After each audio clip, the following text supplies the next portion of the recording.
Hello and welcome to CirclemakersTV. Very sorry about the late start, but we actually had a problem there with the broadband. And I was thinking, oh God, have I paid the bill? What the hell, you know? I normally do pay the bill, but you know, it's one of those things you just wonder, is that what's causing it? So I picked up the phone. We had a dead line. We didn't have any phone line. We were still getting broadband, but we were only getting it at half a megabit. So the upload speed was 90k, which is not enough for the heavy usage of live stream, which is about 400 kilobits. So we needed 4 times the speed. So I wiggled the connector. Hang on. Oh, just dropped something on the floor. I wiggled the connector downstairs, and lo and behold, the phone line became active again. And then we suddenly reconnected to the broadband at 8 megabits. So that solved the problem. So Agent S is over there. And yeah. No, says it's flipping slow. What's slow? Oh, what? I assume he means the connection after what we've just Oh, experienced. yeah, the connection slow. That would have been flipping slow. But hopefully we're not coming through like that, because that wouldn't be anything to do with the broadband connection. That would just be to do my IQ level. So anyhow, we've got a good show for you tonight. I'm hoping we can speak to our guest, who's joining us from a long way away. Sort of devises Conservative Club. No, this guest is in Italy, and I think if we go full screen, we can join him and say hello. So, can you hear us? Yeah, I can hear you. You can hear us? Excellent. So now we can show that you've actually got a webcam as well. So, welcome to the show. This is Mr. Francesco Grassi. I hope I'm pronouncing. Hello I hope I'm pronouncing Francesco Grassi. Yeah. Francesco Grassi. Francesco. Yeah. You've got to say it with a much more sort of rounded Francesco. yeah. Italian R. Yeah. Yes. So, would you like to tell us roughly where you are in Italy, so that people can get an idea?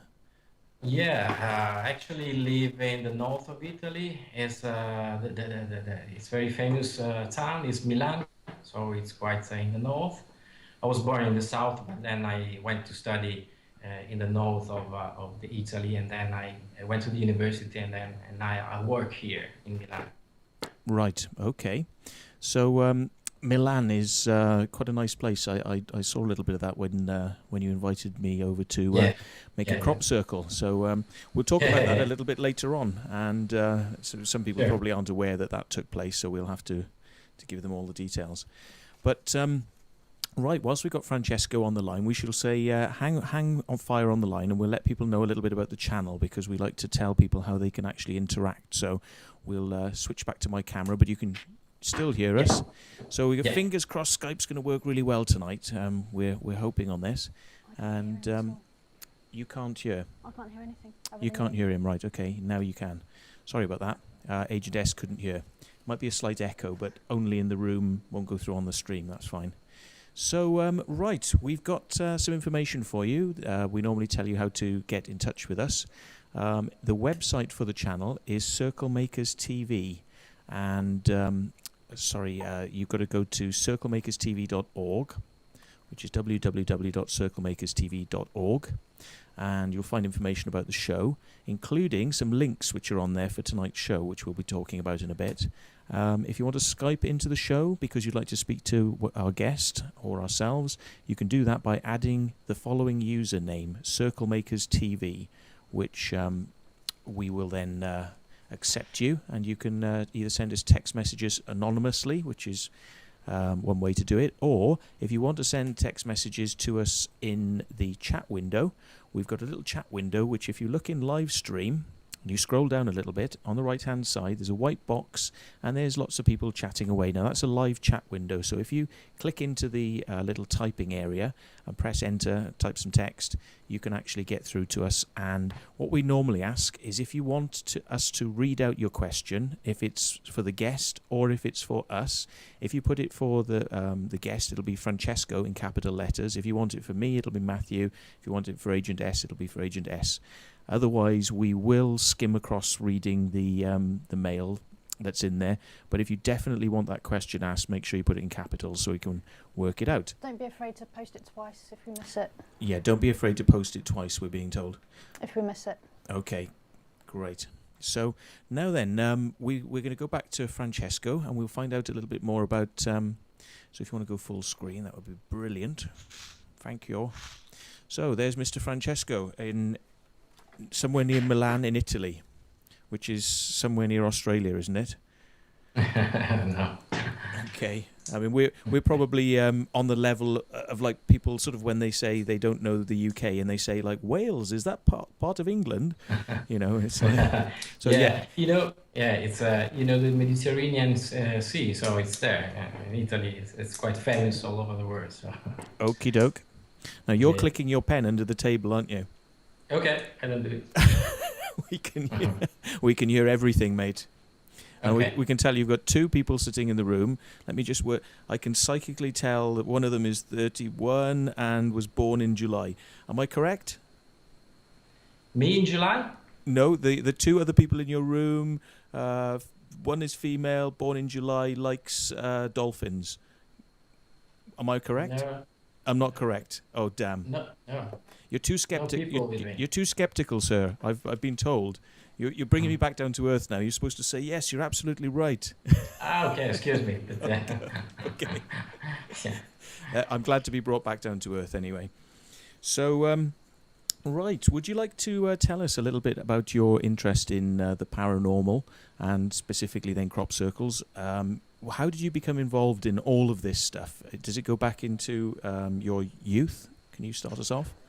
Yeah, because my interest and in this subject, I mean, the paranormal started when I was very young. So I was very curious to understand if some paranormal activities or paranormal powers could be real, can be really human things that could be done by human beings. And so I was interested when I was very young. Then I tried some experiment, I can say, psychokinesis. I don't know if it's the right term. Psychokinesis, yes, or telekinesis, yeah. is it? Yeah. Trying to move little objects with the mind and so on. I tried that kind of things, but I was not so successful. And anyway, I was always interested in UFOs and that kind of things.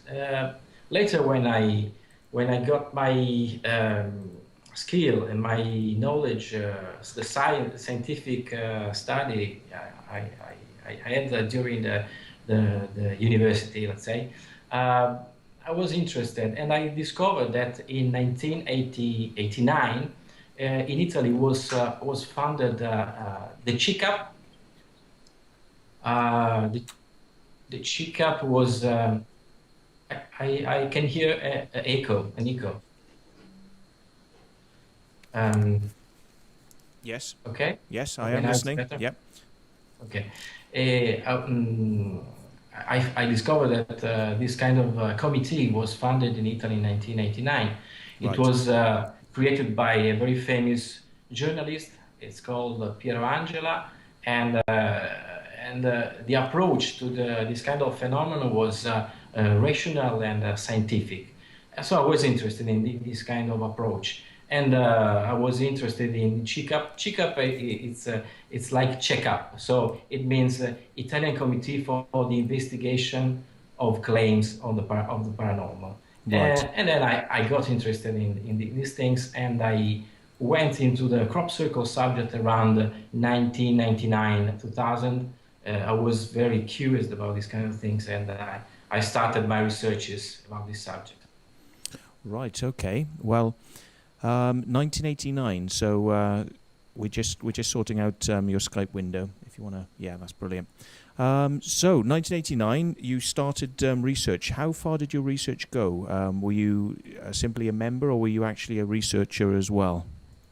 So I started. I founded a local organization in Lombardy, where is Milan based, the town of Milan. And later on, let's say, I moved to in the committee. So I am one of the people part of the committee. We are around the actual members. We are around 14, 15. There are a lot of people enthusiasts of the CCAP, so there are a lot of followers, but the committee is a close number committee. I am one of the guys. But just to clarify this aspect, CCAP, it's always mentioned as the bad guys, the skeptics, the people with a closed mind, and so on. But I can tell you that this is not the truth, because being skeptic or skepticism, according to me, is having the capability to dig deeper into the mystery and try to use the scientific methods to go into these kind of things and be able to spread your researches so that everyone in the world can criticize or approve your researches. So there is no preconcept, there is no let's say close approach to the matter. Right. Okay. So, being in a skeptic organization, is it okay to call it like a skeptical organization, or is it more of a research organization? No, usually we are referred to as a skeptic organization, but as you know, and as I told before, skeptic is, I don't like this term. Yeah, I would like it. I prefer a scientific committee with scientific researches. Yeah, anyway. Right, okay. I'm just thinking now it's very much similar to, there's an American organization, isn't there? PsyCop, I think it's called. Yeah. PsyCop is the American one, yes. There is also the JRE, James Randi Foundation, JRF, James Randi Foundation, yeah. And the CCAP, let's say, it's kind of an Italian spin-off of this kind of organization. But it has its own way. So we are not paid by anyone. There are a lot of urban legends about CCAP, because they say we are paid by pharmaceutical industries, we are paid by government, we are paid by the Vatican, we are paid by anyone, because when you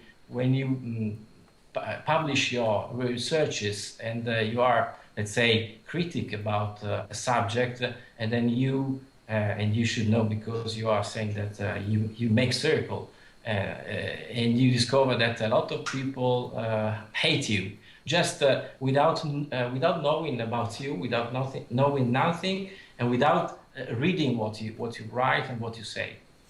But yes, I mean, that's the problem, isn't it? With a lot of these things, people don't actually bother to look really too much at what you're saying. They either believe or they don't believe. And, you know, sometimes that's more important than actually looking at what you're talking about for some of these people. I mean, do you find you get many attacks then? Is that something, being in that camp especially, I would have thought you get? Yeah. Since the beginning, when I started to publish my researches over the internet, I started to receive email, threatening mail, attacks, and even if when I do some lectures, there are a lot of people attacking without knowing, without going into details on reading what I write. So my experience is that a lot of people, it's kind of like a faith more than studying and being really interested in the subject. So they attack you just because the name of the umbrella you are talking under, and not reading and understanding what are you saying. It's very difficult, but it's a good challenge, because I experienced a lot of events. I knew a lot of people, and since when I started my researches about the crop circle, anyway, at the end I am very happy, because my experience grew me in every sense. So now I can understand much more of the other people. So when I talk to other people, the so-called believers, believers in crop circle, believers in whatever you want, I have a different approach. I try to use the right terms in order to avoid misunderstanding and so on. So it was a good experience, and it is a good experience if you want to share your researches. It's a challenge. Right, okay. We've got somebody in channel that you may know. He's called Luigi. He's a friend of yours? Name is very common, but I can't remember. Okay, well, I'm gonna try something here. We'll see if Agent S can actually read this, because it's in Italian. So this is going to be a fun experiment. See, I was going to go for Spanish then, so... Okay. TPS il nuovo circola raccolto in Galles. Yeah. But this is okay. I can read it. Ti piace il nuovo circolo raccolto in Galles? But this seems to be like Italian, an English word, English sentence translated by the computer. It seems. So somebody's being Google clever, right? Okay. Yeah, it seems like that. Excellent. Okay.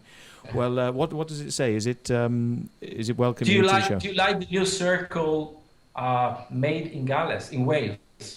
Oh, do I? Well, it's asking you. Do you know of any Welsh circles? I know very few, actually. There is one. There is one.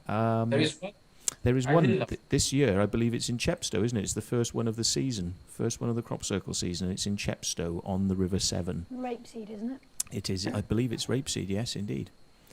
No, I didn't see at the moment.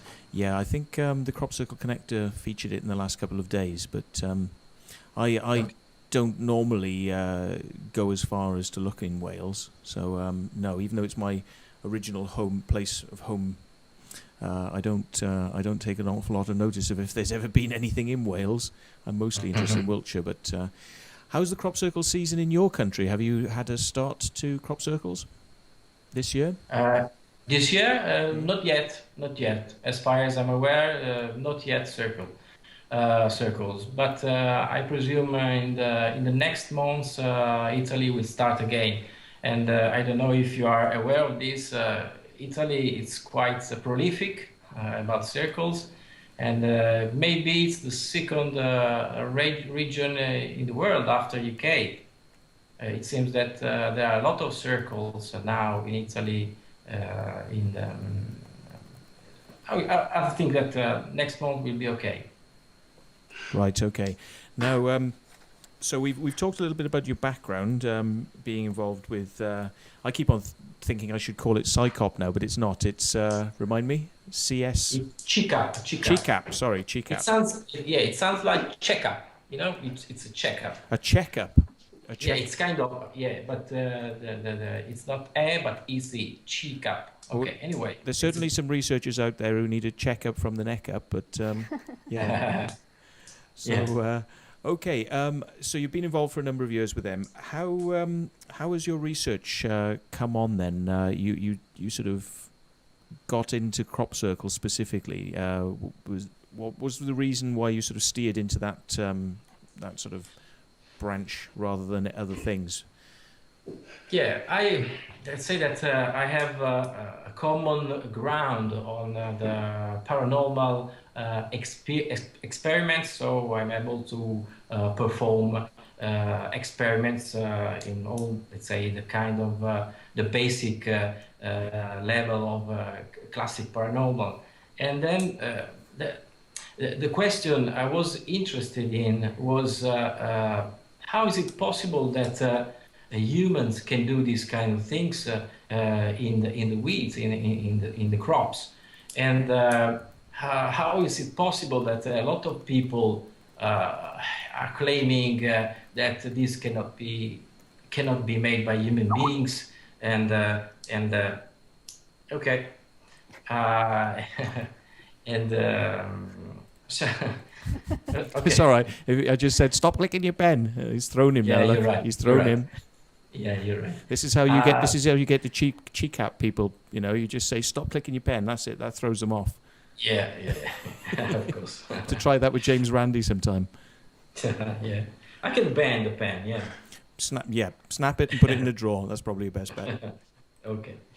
And the basic reason was try to understand how is it possible to make these things, and why people can say that it's not possible this kind to be made by humans. So it's a control. I started with this reasoning on this, and I can remember a very famous in Italy story. It was a circle made by one of our committee. It was in 1999. It was created a local circle, Italian circle, and because it was not so good in shape, so it was not it's not so perfect as they say. The CICAP received a lot of attacks and swearing and blah blah blah on the circle, and this made me think about the subject, and it was a challenge to me to understand, to go in detail, to go deep in detail in this subject, and I started my researches. And I can remember that around 2000, 2001, it became very famous in Italy. A book written by Enzo Haseloff, and the crop circle subject became very famous in Italy, the deepening complexity of crop circle. And in 2001, it was published by Physiologia Plantarum journal, a scientific, let's say, so-called scientific article, proving that scientifically it was demonstrated that crop circle are not made by humans, and there are unknown entities or balls of light under the phenomenon. So I was interested because that was a subject to be investigated. So I started with that. And one of my first researches was about the dead flies. I was very interested in this funny story of the dead flies, and this was one of my first researches that I then published over the internet. Yes, I'm very familiar with that.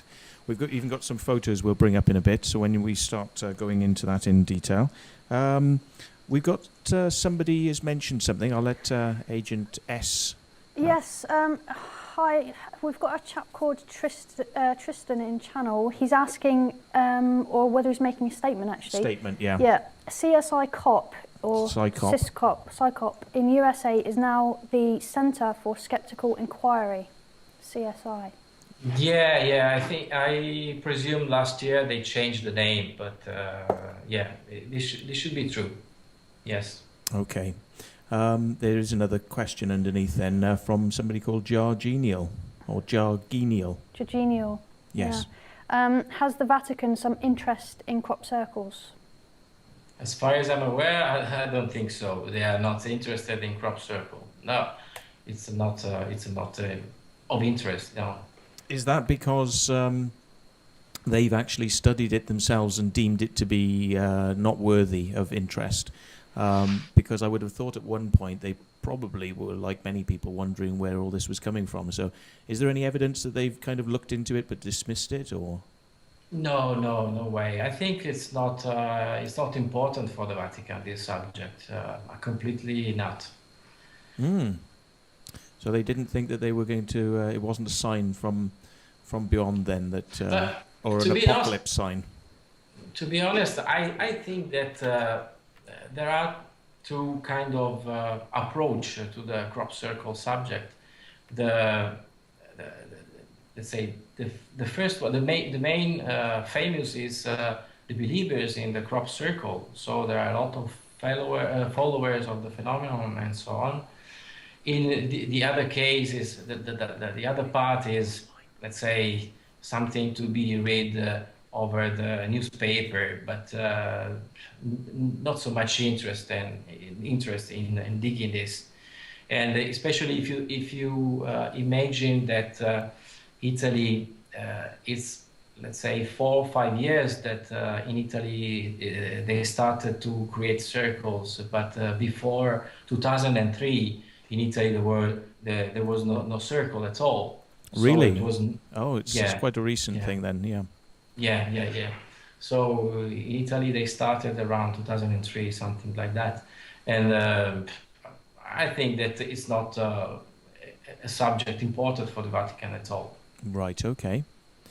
So yes, I think probably by that point they would have read about Britain and Doug and Dave and all the rest of it, so when it started appearing in Italy, they probably had a good head start on all of this. I remember seeing some, was it on a Voyager TV program? I think it was some Italian nuns were saying, yes, we don't know what could make this.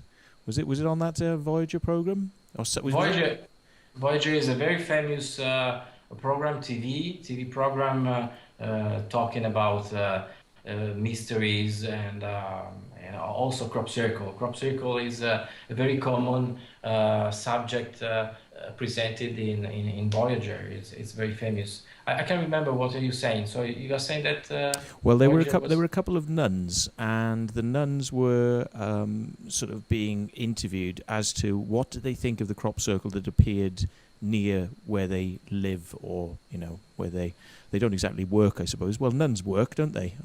But you don't say that they work. They kind of, you're 9 to 5. I'm a nun. It's more sort of a lifetime kind of calling, isn't it? Rather than a job.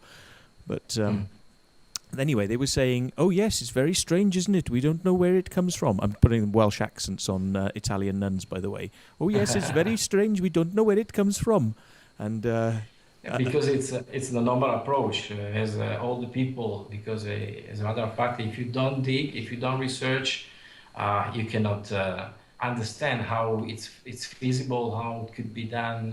This geometric shape, very huge into the fields. So it's known or normal people. It's the same thing, I presume. Right. Is it fair to say that when the crop circles started appearing in Italy, interest in them became much more? People were getting into them and starting to sort of ask more questions. How did you see the development of interest in crop circles in Italy then? I can say that the interest in Italy was very, very big, even if before the 2003.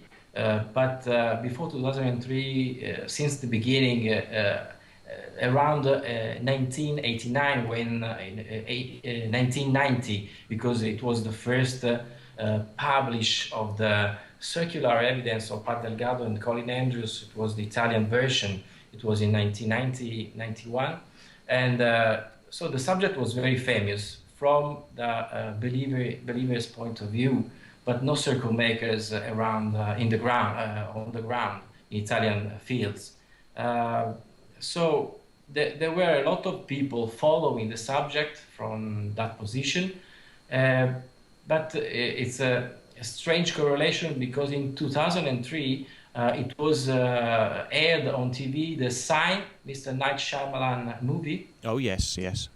Yeah, it was aired in 2003, and after this movie in the TV, let's say they started making circle in Italy. It's a kind of strange coincidence, but it's like this. According to me, during the first year of 2001, there was a very big interest in the subject, because I can remember during that first years I started to write in the news group Mystery, talking about mysteries, talking about crop circle, because I was interested in chatting with people, sharing experience and thoughts about this subject. And there was a lot of interest in it via the internet, news groups and websites. So I think that Circle makes, and we started, I can remember, I can cite, let's say, another another person she's a lady, is Margherita Campagnolo, is one of the people I knew through via the internet. She started to talk to me, all the other people in doing these researches. So we started talking about circle makers. It was not so easy to read over the internet about circle making, human circle making. And we started, but why we started during that years, and I presume that this created much more interest in human circle making, and then in 2003 the activities really started on the ground. Right. I mean, I'm just wondering from my own benefit. Do Italian people, most of them, speak English? Are they aware of the American and British media talking about crop circles, or do they have to, do they have to wait till? I mean, what's the sort of number, would you say? Is it highly spoken in Italy, English language? No. English is not so spoken because much more, let's say, French, but. We are not so like the northern region, European northern region. They used to learn English when they are kids. In Italy, it's not so easy. Now it's much more better because the internet, because a lot of factor. Now it's better, but 20 years ago it was impossible. It's a barrier anyway. The language is a barrier for Italian people. And anyway, the main books about the subject were translated. Right. And they were very famous in Italy, like the one I told before. Elcho's. Circular Evidence. Oh, sorry, not Circular Evidence by Colin Andrews, yes? Yeah, that was very famous. Yeah. Right, okay. And that was released when it first came out, was it in Italian? A couple of years later, because I can remember that the Italian version incorporated the first volume and the second volume written by Delgado and Colin Andrews. In Italy, right. Was one book incorporating the two versions with black and white images instead of the colored one. Anyway, I have both the version, the Italian one and the English one. I have a lot of books on the subject, so I have a collection. Right. So you were quite ahead of many people then with your research, because you obviously spoke English. You were getting all the latest sort of hot information. So it took a little bit longer for it to sort of trickle down all this stuff that you were doing, and to get through to people. But as you say, Voyager, which I had an involvement with when you invited me over. Yeah. They're kind of like your premier source for most people then. Are they radio shows or magazines on the paranormal? I would imagine they must be. So. There are a lot of newspapers. Paranormal newspaper are very famous. That's one of the main reason because the CICAP was created, because our feeling is that that is not the correct way to spread the research, because it's very biased. That kind of publishing, they are very biased, so they don't check, they don't control, they propagate urban legend without checking, without going into the details. And so this is one of the main reason why CICAP was created, to have let's say a defensive point, able to be contacted by the newspaper and able to discuss on any paranormal subject or these kind of things with a logical and rational approach. There are a lot of things. There are not so-called skeptics air transmission, TV transmission. So.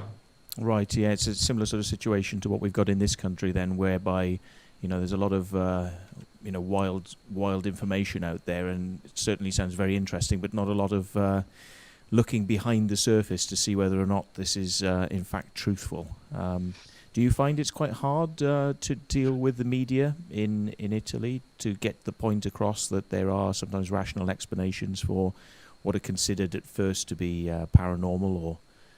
my experience is... How do you find it? Yeah, sorry. Yeah, my experience is that it's very hard because it's very simple, it's very easy for the media to spread any kind of information without control. The point for the media is not the quality of the information. The point for the media is to being, let's say, for newspaper acquired by a lot of people. For the media, the TV media is to be seen by a lot of people. So the quality of the information it's not so important.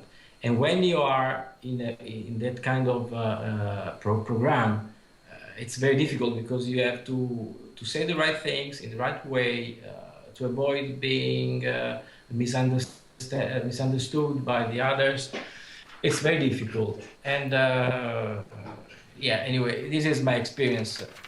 And as I said, it's a kind of challenge that any people working with this subject, trying to spread their own researches, the critic researches on paranormal subject, they have to deal with. Yes, indeed. We've got somebody, well, it's Luigi again, and he's speaking Google Italian, probably. Now, I'm hoping at some point we don't get anyone sort of swearing at you, but I'll give it a go this time. It says, Francesco, tu sei l'uomo. Yeah, that means you're the man. You're the man. Oh, that's okay then. It's lucky because you can actually see the text on screen. Oh, you could see it. Yeah. Cool. Okay. It's not that you're speaking really brilliant. Was my? It wasn't because my Italian was just 100% brilliant. You are very good, Matthew. So go on. He's so nice to me. He's so nice to me. Yes. Can you actually see us as well? Are you watching the live stream in a window with it muted? Hopefully, I'm sure you are. You're able to see the program so far, yeah? Yeah, there is a little bit delay, but I can see with the audio muted. Yeah, the muted audio. Excellent, okay. Now, somebody else is asking a question. You can probably see these in capitals. Genial or whatever. Genial. Yes, genius, it means. What does it mean? Yes, genius. Yes, genius. Oh, okay. I thought it was like a brother or sister to Jake Gyllenhaal or whatever, Gyllenhaal or whatever his name is. But anyway, it says, does Francesco know anything about the UFO sighting? It was... Perceived. Oh, yes, perceived by the military that flew over the Vatican. Do you know anything about this? No, I don't know the case these people is referring to. There are a lot of cases. I can remember. There are a lot of things related to one specific over the Vatican. In 2010. In 2010, apparently. Maybe you need to give us a link to some information on it, Genial. How would you say it again, sorry? Genial, yeah. Genial. Well, that's my interpretation. Cha-ching!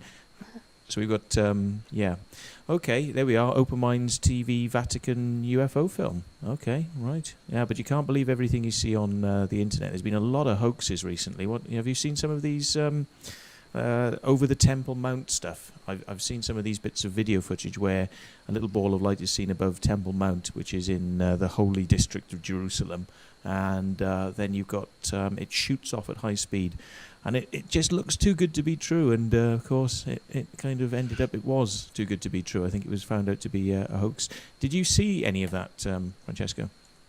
You see what do you mean? The link? Did you? The video footage of the UFOs above Temple Mount in Jerusalem recently. There's been a couple of them, and all of them looked a little bit too good to be true. And have you seen any of those?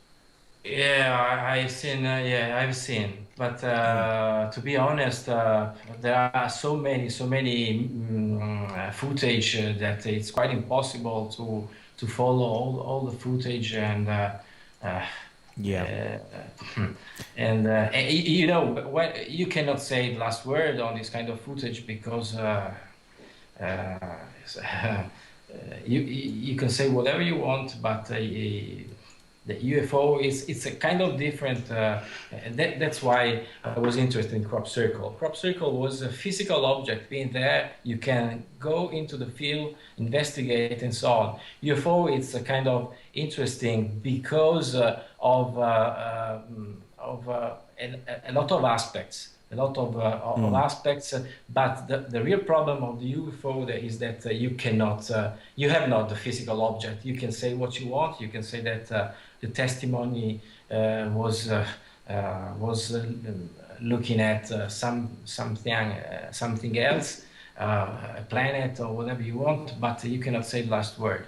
That's why I moved from UFOs to crop circle, and that was quite interesting. Yes, I mean, I think I've said in the past, I mean, one of the reasons I got into crop circles was for exactly what you say there, is that crop circles appeared to be something that you could, you know, get in and touch, whereas a UFO is, you know, never going to sit around in a field waiting for people to do proper research on it. It's there in the sky and gone, or it's landed and gone. But, you know, there's always stories, but never proof. Crop circles seem to sort of be more beneficial in the fact that they were hanging around a lot longer.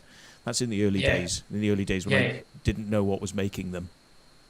Yeah, it's investigating UFO. It's much more difficult than investigating crop circle, and I can say that anyway. It's very difficult to publish your researches onto the crop circle subject. I think that this was a very important point that made me move to crop circle, because there were a lot of a statement that could be investigated. There was scientific papers, so-called scientific papers. There is the object, the physical object. You can go into, you can check, you can control the statement, the claims about flattened wheat and so on. So according to me, this made me touch with my hand the real approach from it's a fate, and this is what I experienced, because if a lot of people believes in false claims about crop circle, so how the people can understand the truth behind fake footage, or let's say, you know, there are a lot of mental mechanism where the testimony is seeing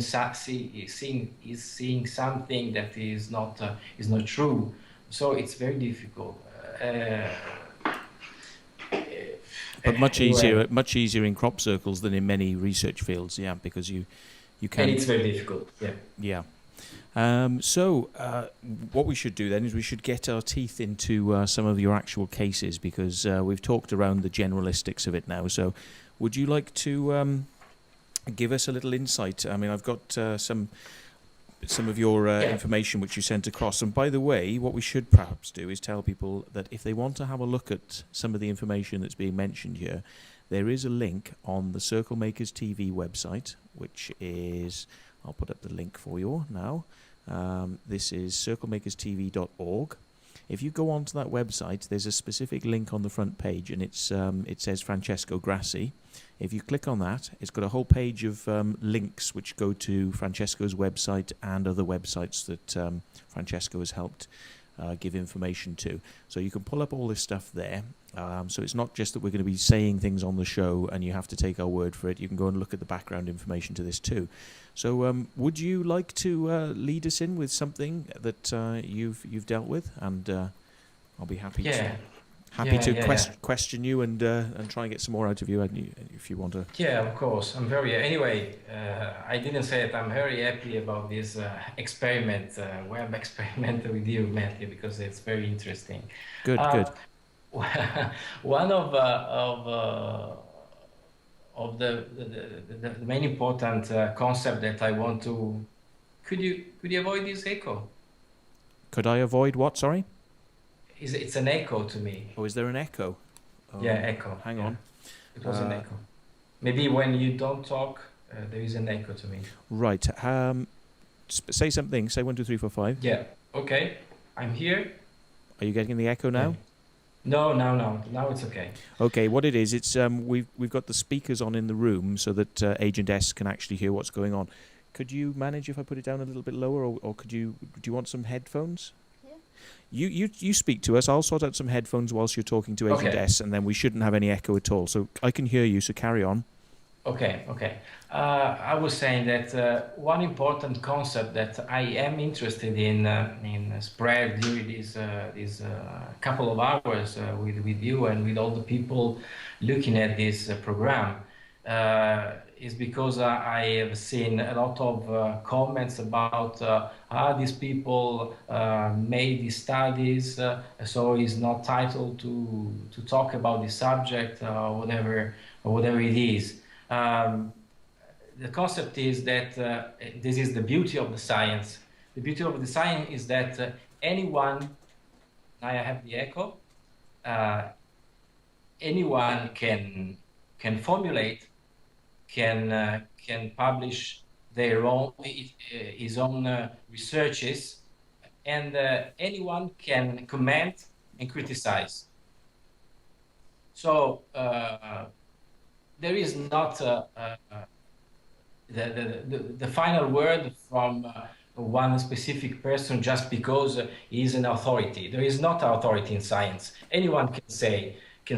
The main important thing is that what you say, what you spread, what you talk about must be criticized, must be read, must be criticized by all the people, and only if it survives after this kind of logical battle, so it's good. This is science. This is the scientific method that I appreciate.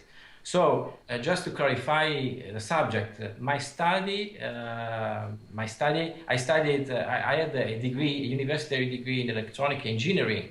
But this does not mean that I cannot study, I cannot talk about, let's say, what I'm going to introduce, for instance, dead flies and insects and so on, because I was able to study, I was able to dig into this subject, and I was able to publish an article, and anyone is able, if they have the methods, they have the capability to criticize my article. So this is science. Yes. Anyway, I think this is important because I think it's a barrier for a lot of people, and they go to the authority principle. So because Levengood said that, oh, he's a doctor, or he's not a doctor, or he's a physician, or he's whatever you want. So this is the final word on the subject. This is not true. Anyone can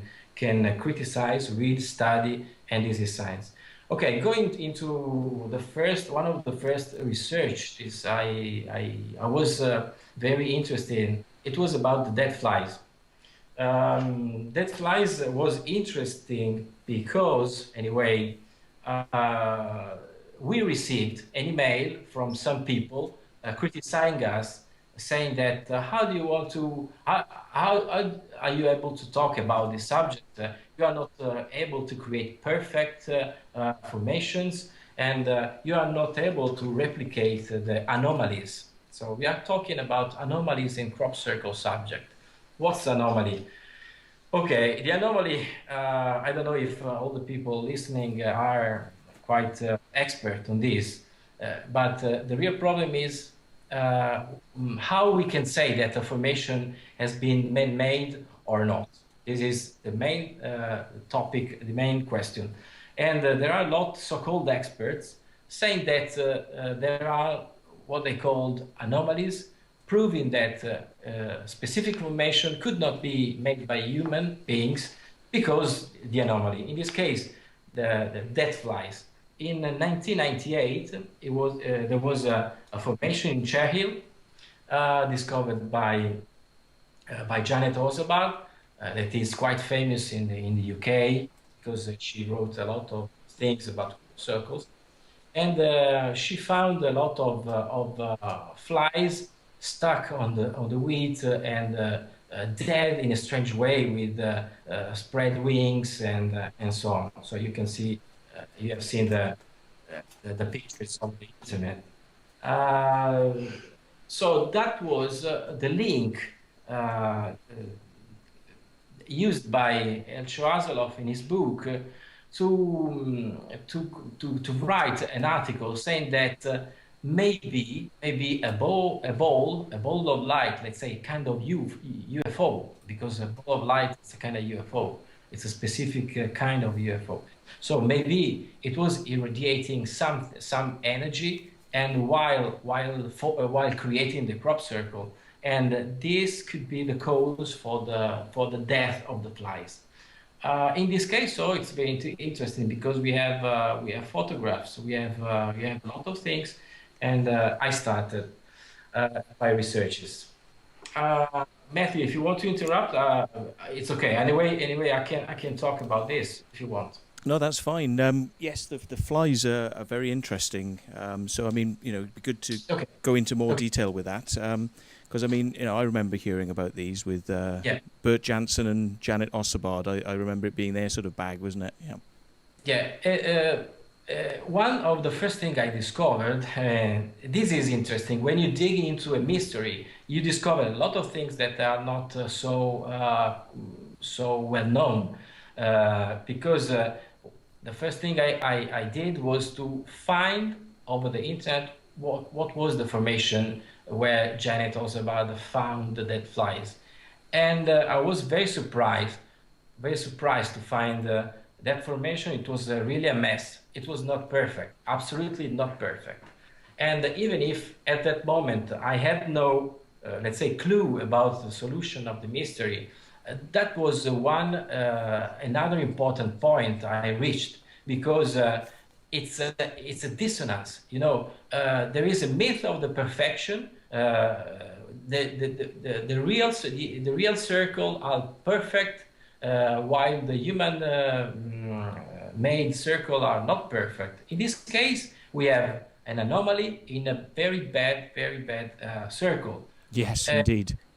Yeah, and this is quite strange because I found that in a book saying the element that the real expert, according to the real expert, can understand if a circle is real or not. Yeah. Yeah, this was interesting. Anyway, another aspect, and I started the research, was to discover that it was the intervention. There was the intervention of an expert, an entomologist, saying that the cause could be a fungus. It was called Entomophthora muscae, and I can explain the name. But this cause was ruled out, and there was no a thing like this was not seen before, and so the mystery is that.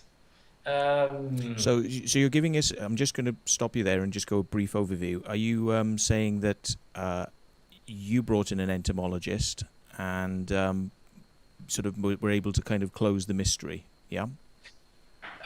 This is part of the research. The first thing I did, the first thing I did was to understand what is Entomophthora muscae fungus. Right. Because it was not written in the book. It was not so digged, this subject.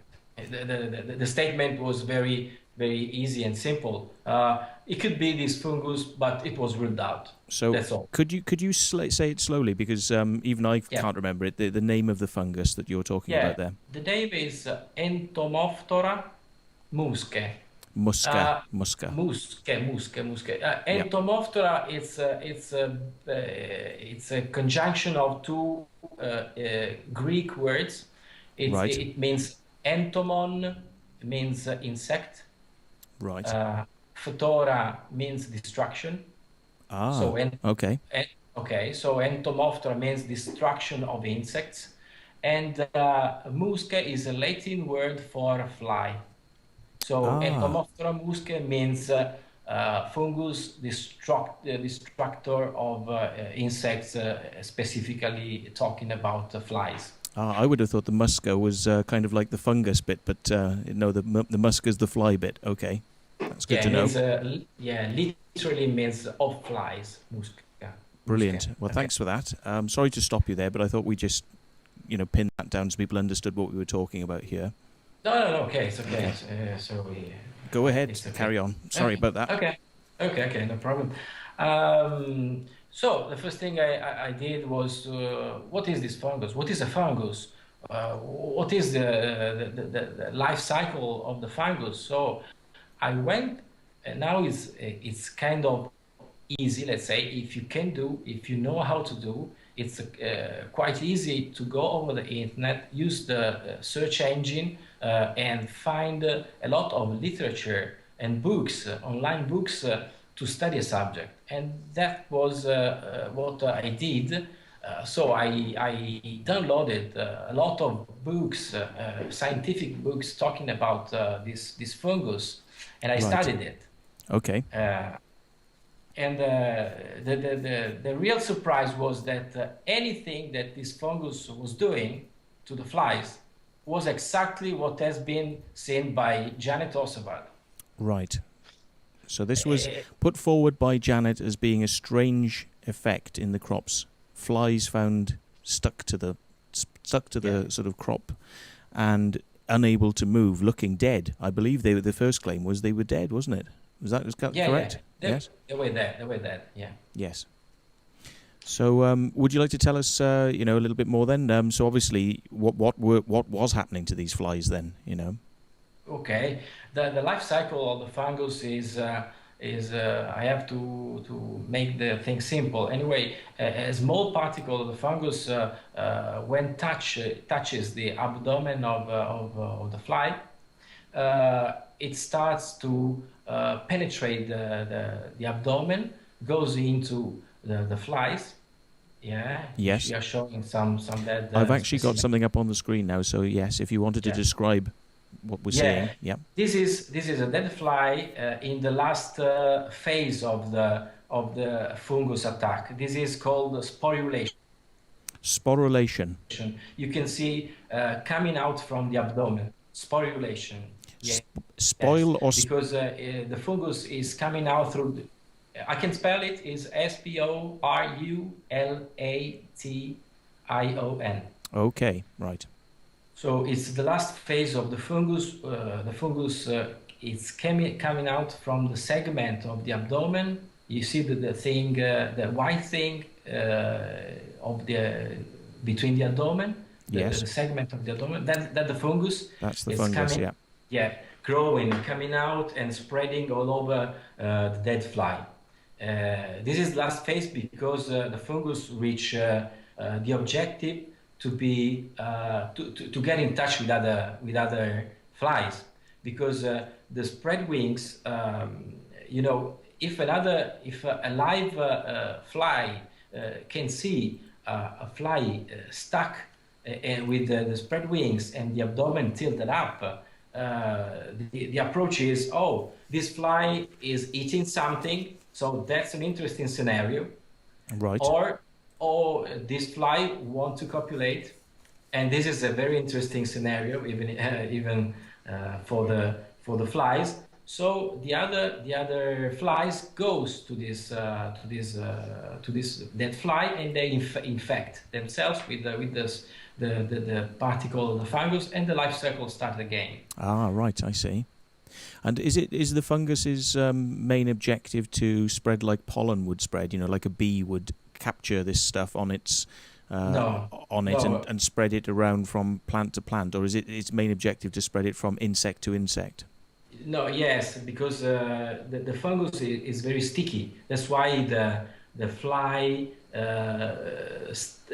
remains stuck to the wheat, because it's the fungus. The fungus comes outside the proboscis and forces the fly to extend the proboscis and to be stuck onto the substrate. Right. So it's a sticky thing. It's a sticky thing, and the only way to go from one fly to another is the contact between animals, between insects. Right. Okay, that's interesting stuff.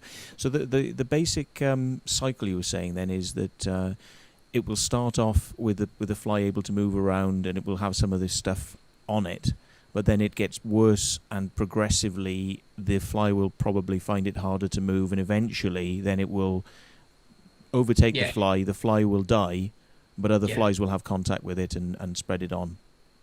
Yeah, exactly. There are 6 phases of the fungus attack. After that, the fungus penetrate the fly, it starts to grow. It's a kind of, it's funny to say, but it's like the Alien movie. It's the a Alien, kind of, yes. Absolutely. Because the link again, the link with the UFO, aliens, and the crop circle, and that flies. Yes. Does it actually grow out from the inside, or is it growing across the surface of the insect? No, from the inside, it's going outside. So the fungus take possess of the entire body of the flies, and the fly before dying tends to go up somewhere, extend the proboscis, remains stuck to the wood or the wheat or whatever the fly is, and then spread wings, and then at this point the fly is dead, and after the fly is dead, the fungus grows till fills up the entire abdomen and spreads between the segments of the abdomen, forming around the fly a white, let's say, a lot of white particles around the fly. Yes. I mean, I've just got to say, isn't nature wonderful sometimes? Goodness gracious. I mean, it's hard to believe that something could develop like this, but you do see symbiotic relationships where something has kind of hijacked something else and needs, one or two species need each other to live. I mean, it looks a bit gross, though. It's a nasty way to die, I would imagine. Well, if the fly kind of realizes what's happening to it, but I don't think they do really. Yeah. Okay. So the point being behind all of this, if we go back to the story of what's going on, is you've managed to find this out, and why do you think people like Janet Ossebard and Bert Jansen, who are calling themselves sort of premier researchers, do you think they looked at this or found this information somewhere, or maybe overlooked it, or how do you feel they came across this information? Did you tell them? Were you the first person to tell them? Yeah, I contacted both Janet and Bert because I was interested in actual pictures got by Janet on the first formation in 1998, and she was very kind because she sent her photos and the pictures, and one of the pictures Janet sent to me was very clear because this is a picture of mine. You are showing a picture of mine. Yep. This is in 2004. I was around Silbury Hill in UK, and I was looking at all the weeds around. Nobody was seeing these little flies stuck to the weed, while I was, because I was interested in seeing. And this is another thing I discovered. Not all the people is able to see the same thing. Right. But in my article that it's published over the internet, even in English, there is the picture got from Janet got in the 1998 formation. It's a condition similar like the one you are showing. So it's very clear that the fungus was creating this infection. The fungus was very clear. So it was another proof that the flies photographed by Janet were attacked by the fungus. I had a chat, email exchange with Janet and Bert, trying to investigate and to see to share this knowledge. Yes. But yeah. And what was the reaction? Were they happy to know this from you, or? Yeah, they said, yeah, okay, you're saying this, but the expert of the very famous museum is saying something other else. So I don't think really if they read exactly what I was saying, or they were interested. I don't know if they were really interested in. Anyway, I think that they still believe in this strange phenomenon, like an anomaly. So they still believe that the flies hold significance, even though you've managed to kind of show them. Yes, I think so. I think I read one of your articles where I could be wrong, because I mean I've briefly read these. Was it that they had somebody, like you say, from an organisation that said, you know, yeah, flies can die? Tell me if I'm wrong here, but flies can die like this, but not the ones you've got in your circles, or there was some sort of like inference of that nature. Am I correct? Yes, but it's more complex, because in the book of Elcho Haseloff, it was mentioned an expert of the Natural Museum of London, right. Saying that there was an experiment or something that could be read to prove that this kind of thing is not normal. So I was asking to Bert to give me a photocopy or an electronic scan of the document. He said that he was not able to find this document. And he said that, and I asked him, can you remember what was the content of this document? He said that, oh yes, it was no pesticide, because okay, it was ruled out. It was conducted an experiment to understand if it was this kind of fungus, Entomoptera musca, and there was no indicator showing that this was the cause of the death of the flies. And in the same period, this was another element very interesting, because in the same period,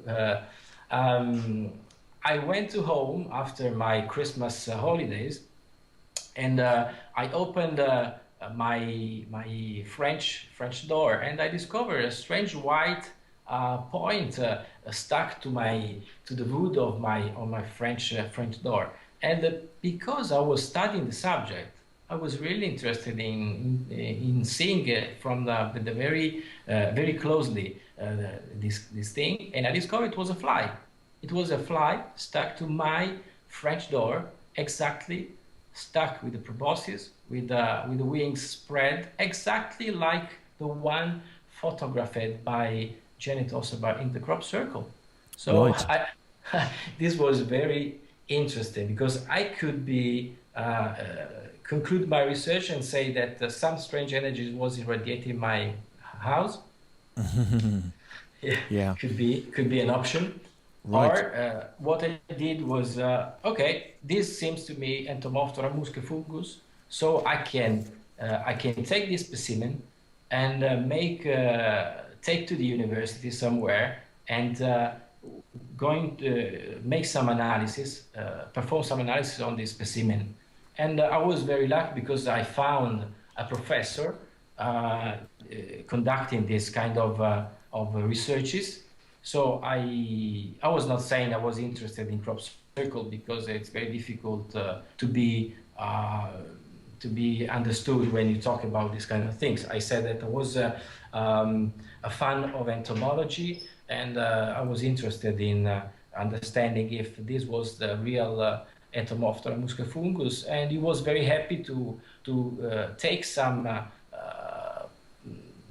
of the material. Yes, some of the material to make it grow on the substrate and see if the Entomoptera musca was growing. And I discovered. Like a Petri dish or something like that, is it? Exactly, it's the right term. It's that one. Okay. Yeah. You take some small particle of the fungus, and you put in this Petra dish, you say, and you wait for the growth of the fungus, and you can recognize if it's a kind of fungus or another kind of fungus. And the strange thing is that both me and both the professor was expecting to see Entomoptera muscifungus, but the Entomoptera muscifungus was not growing. And this was very, let's say, from one side it was not what I expected. Right. But on the other side, it was very good, because it was exactly the same thing that the professor of the Natural History Museum of London was experiencing. And I asked to the professor of the University of Pavia, where I live. It's a town very close to Milan, where I work. And I asked the professor why the fungus is not growing in the Petri dish. And he said, "Oh, this is quite normal, because you have to know that not all the fungi types they are able to grow in vitro. In vitro, I don't know in English what's in vitro. Yes, I don't know quite what it means, but I suppose it won't grow in the lab. It has to grow on an animal, then, is it? Yeah, on the glass. In vitro means on the glass. On the glass, okay. Yeah. Yeah. A lot of fungus, they need the live insect, in this case, to be grown. Okay. And so he said, "Oh, okay, this is normal. The Entomoptera musca is a specific fungus that it's not so easy to have a culture of this fungus in vitro." That's why that's the reason explaining why it was not present, the indicator that Bert Jansen was trying to find. And it was yes. So the experts that they may have had, if they did indeed have, because they weren't able to provide you with the details of who that expert was in the so-called Natural History Museum, he might not have been able to replicate it, you're saying, because it was that type that it doesn't like to replicate in that manner. So it helps you to identify that it probably was that type, then, if you know. Yeah, okay. But Matthew, just to explain with a better sample, just imagine you found a human body somewhere. Yes. The investigation, the police, all the scientific police investigation could be able to understand if the body of the human, the dead human, has been poisoned by something. But if you arrive, let's say, 2 weeks after the death, and you go to find the poison into the body, you don't find nothing. Okay, but you have all the elements in a coherent view to understand that the death was caused absolutely by that kind of cause. And this is kind of an example to show why the indicator was not present on the flies found by Bert and Janet. Right. Okay. Very interesting stuff. If they're still putting this forward, have they actually talked to their public? Bert and Janet, who sort of like not together as a research group any longer. Back then, I think they were, but I think they deal with things separately now, don't they? Research-wise. But do you know if they've actually discussed this with the people from their groups? Have they made it public knowledge amongst their group members that you've helped them to understand what this particular type of incident is? I am not. Sorry, you've broken up a little bit there. Try again. Have we lost him? Can you? Oh, there we are. We've got you back now. Do you want to say again from where I asked you the question? Sorry, we lost your Skype then. Okay. I was saying that I'm not aware of any, let's say, publishing or position update from Bert. I cannot hear you now. You can't hear me? Yeah, now, yes. Okay. Yes, I wasn't speaking, but yeah, okay. Okay. So I'm not aware of any position change about this subject from Bert and Janet. But in Italy, there were a lot of discussion around this first article because there were a lot of, let's say, believers in this subject. And I was attacked after the publishing of this article.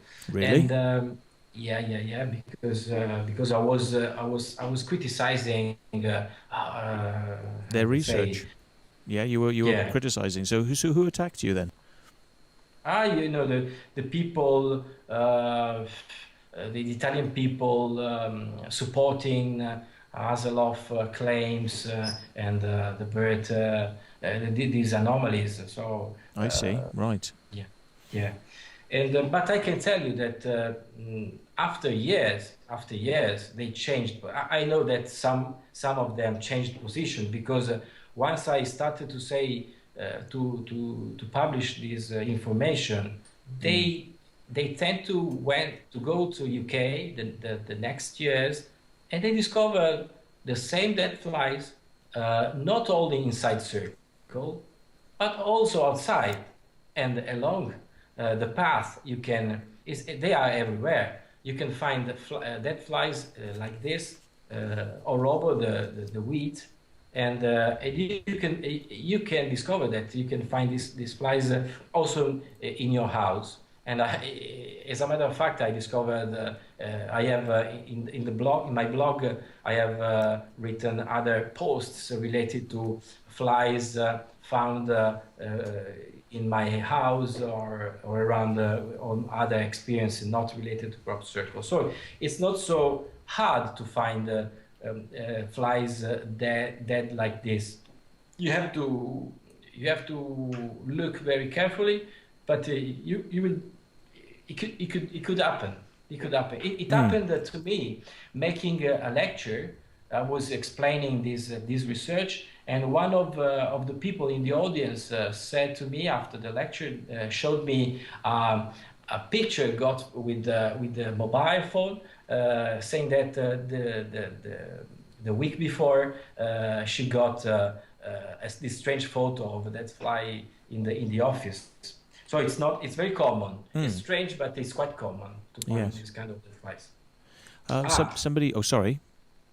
I don't know if you want to mention, but I think this is important. In this last part of the article, I mentioned the experiment with the microwave oven I made with the flies. Right. Because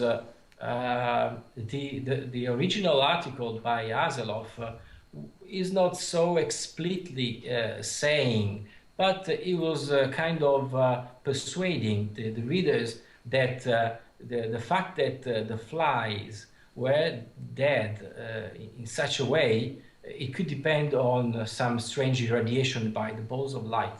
That is the core of his main article on Physiologia Plantarum. Yes. And so just to rule out if I made a question to myself, and I said, to conclude, to make a real conclusion, why not to check if a fly irradiated with microwave rays could really behave like the one they found over the crop circle. And so I made some experiment with the flies, and in the article you can see the one example of flies that in the microwave oven it's not exactly like expected to be. So it's definitely microwave oven or microwave rays cannot do to flies what is thought to be to do according to what was written in the article of the Aselov article. And as they say in Hollywood, no animals were harmed in the making of this program, but flies don't qualify as animals because they're insects. Yes, yeah, they're insects, yeah. So we're okay. Yeah. Yes. Yeah. I know this critic. Yeah. Yeah. So basically, then, what you're saying, Hasselhoff believed that it was microwave damage. He even postulated. I think I've seen diagrams where he had a sort of a set distance where he said, if a ball of light was at this position, within this distance, it would radiate this much energy, and that would be hitting, whatever, maybe the flies included, and affecting the crop and maybe the flies in this way.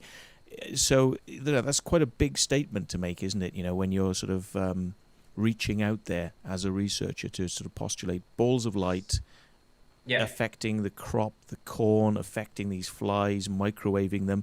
But as you say, you didn't find any evidence of... What did you find, by the way? I mean, I'm just interested. What did you find the microwaves did to the flies? And were you doing this as a control in a laboratory a lab environment, or did you do this yourself at home? I'm just kind of curious as to this. Yeah, I found I did this at home. So you can use your microwave oven. Yes. Try this at home, everybody. Yeah, try this at home. Yes. You need a small, let's say, thing with a cover. You have to capture the fly into, and you put the plastic on top, so you have not to put the fly without. You have the container. You have the glass container and the fly inside. Right. And you put the microwave, and I use 650 watts. Right. Of power because I was reading the so-called scientific articles by Levengood, and because he made this kind of experiments with plants inside the microwave using a kind of similar energy power of microwave. I use the same energy, and I performed the experiment at the same times as well. That's obviously important because the dosage goes up the longer the time. Yeah, but I discovered that it depends on the dimension of the fly, because the smaller is the fly, the longer it resists. Really? Because, because there are a lot of technical things. Anyway, the wavelength it's got to hit it at a certain size, and small flies, the wave is just not able to affect them, I would imagine. Because the microwave acts on the water inside bodies or inside things. Right. So the much more water you have, H2O, you have inside the thing you exposed to radiation, the more you have exchange of power between the microwave oven and the thing. And so the smaller is the object, much more difficult is to cause problems. Yeah. What was the effect then on different size flies? It was probably frying them, eh? Yeah, but you can. I don't know if you can show, but there is in my first article. It's also in English. It's over the internet. There is a picture at the end. Okay, we'll call that up. We'll call that up in a second then. Okay. Okay. Is it which? Can you just give us a brief description of that? We've got the titles of these, so we can call them up. They're in the text file. Is it at the top of the list of ones you sent me? Yeah, it's in the list. It's That Flies Mystery. Okay. But I can. We'll call that up now. So, Dead Flies. Is it 006 HTM? Yes, 006 HTM. 006. Yes. That's great. Okay, we'll call that up. If you actually want to call it up as a web page, and we'll just have a little look, because apparently there's a photo there. So at the end, at the end, before the last paragraph, the conclusion paragraph, there is a picture. Ah, okay. Okay, that one was irradiated in my microwave oven, and you know, the proboscis. You can see the proboscis. It's not stretched, and the wings are not like the flies in the crop circle. So it's an example. Right. Okay. We've got it coming up here now. Okay. That's the fly? Yes, I can see the fly irradiated by the microwave oven. If you control plus, you can probably zoom up that. Yeah, screen. figure 7. Yeah. Yeah. At the end. Okay. There we go. Yeah, that's one. Yeah. So it still looks intact, but obviously it's suffered some sort of damage here. It doesn't look anything like the type of effect that you were getting from these dead flies with the mascara, you know, or that sort of fungus stuff. So it was just basically a dead fly, not showing the same sort of fungus. Yeah, and you cannot say, oh, this is irradiated by electromagnetic waves. You know, it's a dead fly anyway. Okay. Yeah, but you see, this, let's say, small research made me aware of a lot of things. The perfection was not true. The anomaly was conflicting with the perfection. A lot of things spread with articles, with internet things all over the web, without control, without checking, without nothing. And if you go into detail, you discover that the things are very different related to what it's the truth. Yes. And so that this was the first research, and let's say the second point, the second part of my main research is because I was also interested in the mowing devil, famous thing of the mowing devil, but there are a lot of other minor things. Maybe one of the major thing I had done.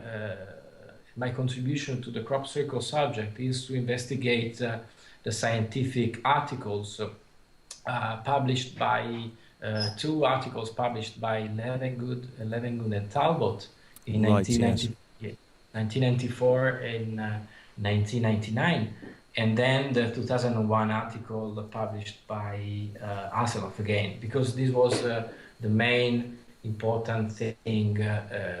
Content in the very famous in Italy book of Elcio Hasselhoff, and that was interesting. Yeah, was it one of the documents relating to the flies was Levengood as well? Because we could bring that up if you want. I've got that one. Yeah. This is should we bring that up?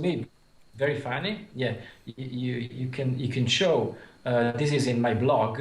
It's very interesting to see how the same subject could be seen in a different way by different researchers. Okay, the Hasselhoff was saying that the dead flies was killed by microwave, or let's say electromagnetic waves energy, because is supporting the pulse of light hypothesis. While, and I hope that anyone listening is aware of what I am going to say, the famous Dr. Levengood, whatever you want to call... Dr. Levengood? We have to clarify that one straight away, don't we? Yes, we'll just call him Dr. Levengood for now, but we'll maybe go into that in a second. Okay. Anyway, Mr. Levengood... The important difference between Levengood Talbot, and Hasselhoff is the following one. Levengood and Talbot, the BLT organization, they supported since the beginning, and they support now the hypothesis of plasma vortex. Right. Okay. This has to be clear. That is a very strange thing.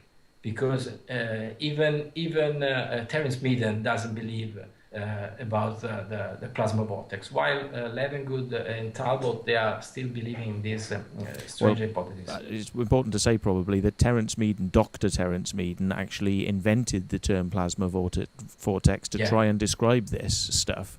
And then when he found out it was people, he's now kind of said, oh, he doesn't believe in it anymore.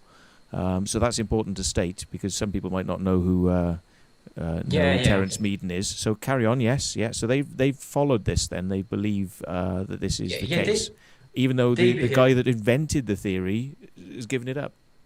Yeah. This is very important to tell to the people, because a lot of people are saying that the scientific researches prove that it's been demonstrated that and blah blah blah. But if you go into really reading the article from Levengood and the BLT organization, you discover strangely that there are a lot of conflicting statements, like okay, this should be a plasma vortex.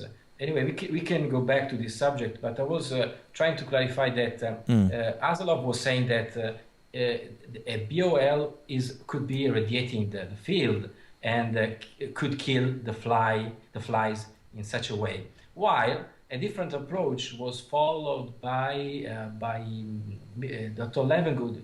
And in the post, it's very clear that Levengood is trying to fit the plasma vortex hypothesis with the dead flies, because Janet Osebad sent these photos and this specimen to Levengood in order to have his comment on this strange phenomenon.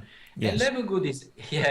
And Levengood is explaining a very, according to me, funny things, because he has to fit in the same scenario the dead flies, the stuck flies, and the plasma vortex. How can you combine these two elements together?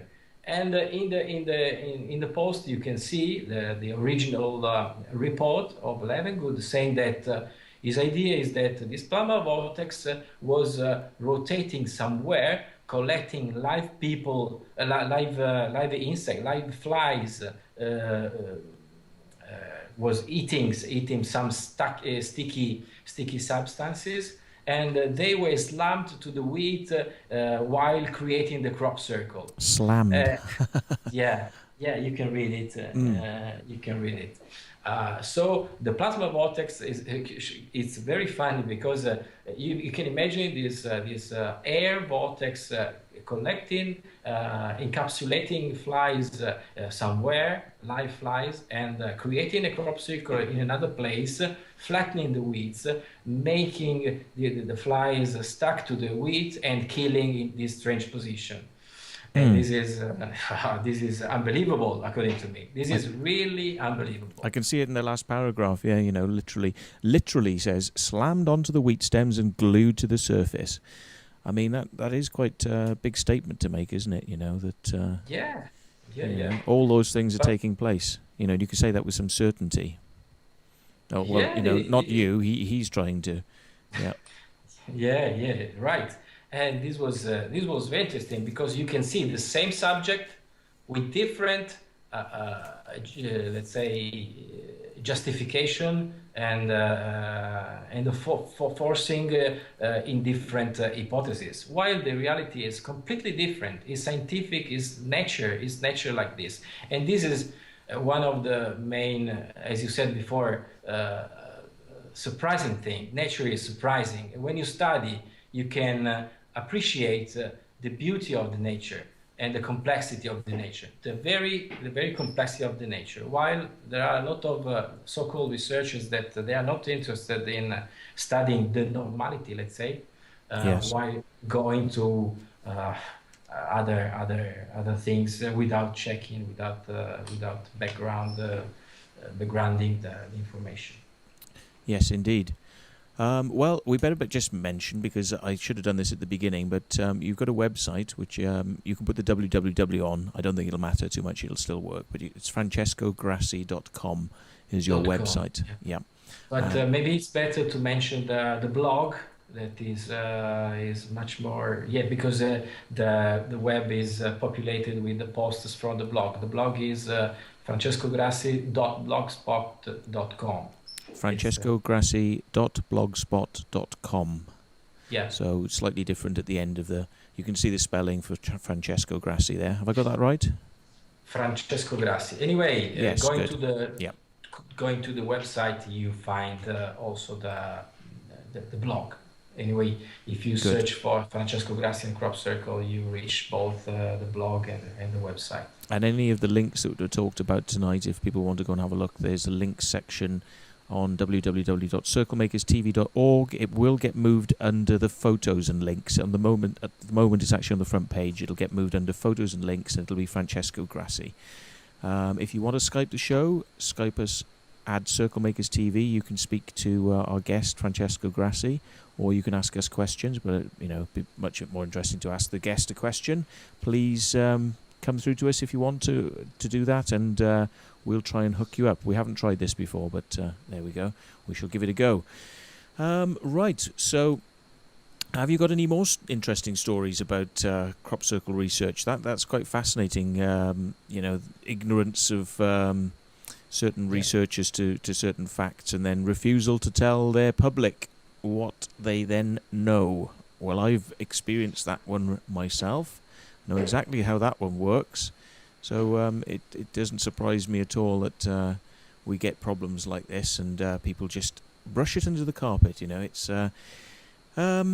It's quite a common thing, really, in crop circles for people to find something fascinating and plaster that information everywhere, tell everybody about it and go, isn't it wonderful, isn't it wonderful? The aliens did this, and then we saw the UFO, and then we got the dead flies, then we got the lasers, then it's from another galaxy, and then we got channeled information, and then we got all this stuff, and the energy vortices, and of course it's Mother Earth as well, it's the spirits, it's all mashed into one big interesting thing. And of course, if you disprove A, B, C, D, and E, they will just carry on talking about it. Yeah. That's right. You can bring as many weird things into the fore as you like, but you can never dismiss or downplay them. Once they're out there, you can run with them, but you can't discount them. Another aspect is that we are talking about dead flies since let's say 1 hour. It's difficult to explain. When you have to explain these things, you need a lot of things to show, to talk about. So you can imagine this is impossible when you go to the TV program to speak about this subject. So it's very easy and much more, let's say, mysterious to say, oh, it's a strange energy irradiating the crop fields. And the dead fly are killed by energy or whatever. You can talk about UFO or boson light. So science is not so easy to explain. It takes time. It takes a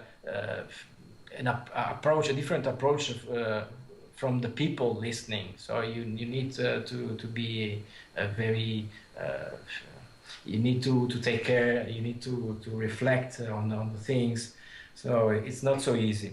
But as I said, is a challenging stuff. And I would like to mention the other important part of my research. Yes, please do. Yeah, it is related, as I anticipated before, it was related to the scientific publishing manuscripts by Levengood, Talbot, and Haseloff. Yes. So it was very interesting because in the manuscript there were something objective. There was something that could be analyzed by scientific methods and rational thinking, and that's why me and the other two people collaborating with me, they are Claudio Coqueo and Paolo Russo. They helped me in digging this subject, very, very hard subject, and we we studied all the literature about the scientific publishing of the manuscripts, and we were successful in having published our manuscripts, clarifying that the Levengood and Talbot 1994 and 1999 manuscripts were not absolutely right. There were a lot of errors inside that manuscripts, and also the Hasselhoff paper was full of error. So, as a matter of fact, there is a urban legend saying that the science proved that it was scientifically demonstrated that balls of light, plasma vortices, and so on. But we proved that it is not true. It is not true, and we were successful in having published our article in the Journal of Scientific Exploration Review. Yes, I read that you'd been successful in that. You didn't have so much success managing to get your article into the same period review journal as Hasselhoff and Levengood had previously written in, which I think is it called Psychologia Plantaria? I've got it written down here somewhere. But it's the name is Physiologia Plantarum. Plantarum. Physiology of the plants. Physiology of the plants. Yeah. Now, am I right in saying that Levengood? Now we should say he's not actually a doctor, because this is the problem with this particular person. We have talked about this many times in the past, but Dr. Levengood is not a doctor. He doesn't have a doctorate, so he shouldn't be calling himself doctor. And people around him have been pulled up on this because he has no right to talk about this, to talk about himself as a doctor. But he actually published a paper in this peer-reviewed journal, Psychologia Plantarum. And right. Am I correct in saying that this is one of the only papers that was submitted and published that ever got removed by this magazine? Removed? What do you mean? Removed. Tell me if I'm wrong, but they actually, after they published it, they published a retraction saying, we remove this from. No, they didn't remove. The chronology of the events is this: they published in 1994 right. first manuscript from Levengood, written by Levengood. Right. In 1999, anyway, the manuscript was trying to demonstrate that crop circles are created by plasma vortices. Right. In 1999, the manuscript was signed by Levengood and Talbot, and it was again published onto Physiologia Plantarum journal. And in 2001, the same journal, again Physiologia Plantarum, published the opinion and comments manuscript written by Hasselhoff. Okay. Right. Okay. This was 2001. When we wrote our article, okay, the first thing that we did was to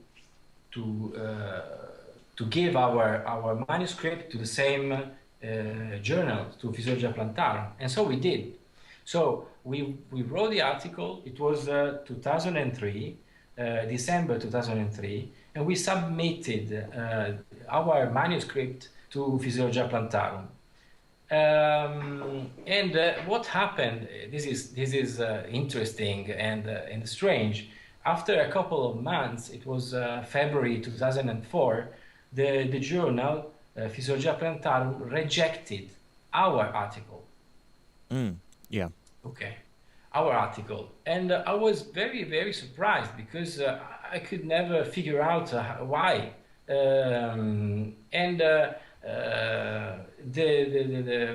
the position was what I was able to publish years later, because to be fair, with the journal, I didn't publish at the beginning what the rejection cause, motivation, reason, the rejection reason of our article. But some year later, I was able to do this, asking the agreement of Physiologia Plantarum, and it's what you can read in the 013.htm. Yep, It's in I've got that, yeah. Yep. Yeah. And this is very interesting because if I should explain the technicalities of the article, we would stay months to explain. But according to me, these few statements from the Physiologia Plantarum review, they talk very, very clearly about the subject. He's saying that the editor of the review is saying that the paper, the first paper, was just cited in the second paper of Levengood. So he's saying that nobody in the world is caring about this extraordinary article. Just Levengood is citing himself in 99. So the article in 99 is citing the 94 article. And the only article citing the 99 article was the Haseloff comment in 2001. In other words, nobody scientifically is talking about this, was talking about this subject after the 2001. Why? Because he's explaining, he's saying that because the title of our manuscript was The Questionable Science of Crop Circle. Right. And is there any? Yeah. Yeah, and he's saying that you have been more polite than I would be in describing this as questionable science, because just explain. You'll get this is the reply from the editor from Psychologia Plantarum.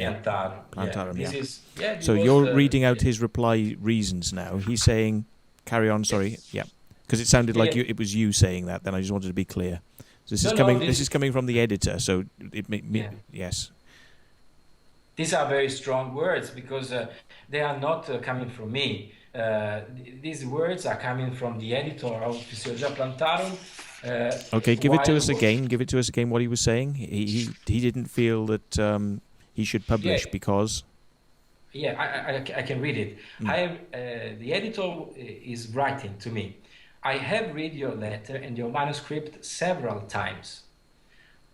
While you have been more polite than I would be in describing this as questionable science, I think we agree that this topic is more suited to the popular press than to a scientific forum. The original papers were submitted to the journal and were subjected to the normal peer review and were regrettably, in my view, recommended for publication and therefore published. So he's saying, in other words, I really do not understand how we were able to publish these things. This is not science, he's saying. Your point is that, given that this journal has published in the past papers that were questionable, in your view and mine, then this journal is therefore the best place to continue this discussion. I understand your point of view, and I respect your wish to set the record straight, as you see it, but I must disagree.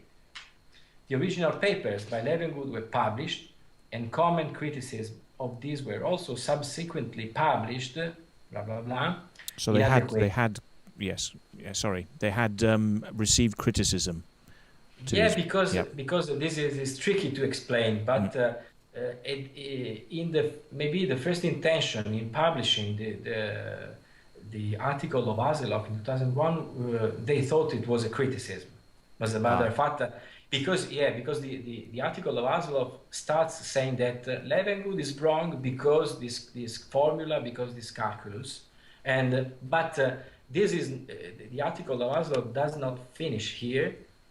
Haseloff continues saying that, okay, and my hypothesis is that a ball of light is flying all over the crop field. I see. Anyway. Okay, thank you. Okay. It continues, inadequate though you may feel this way.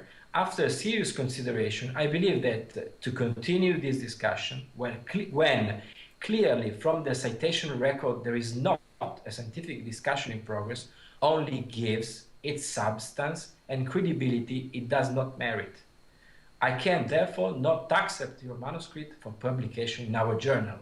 I'm sorry to disappoint you, but I wish you every success in publishing your paper in a more appropriate forum.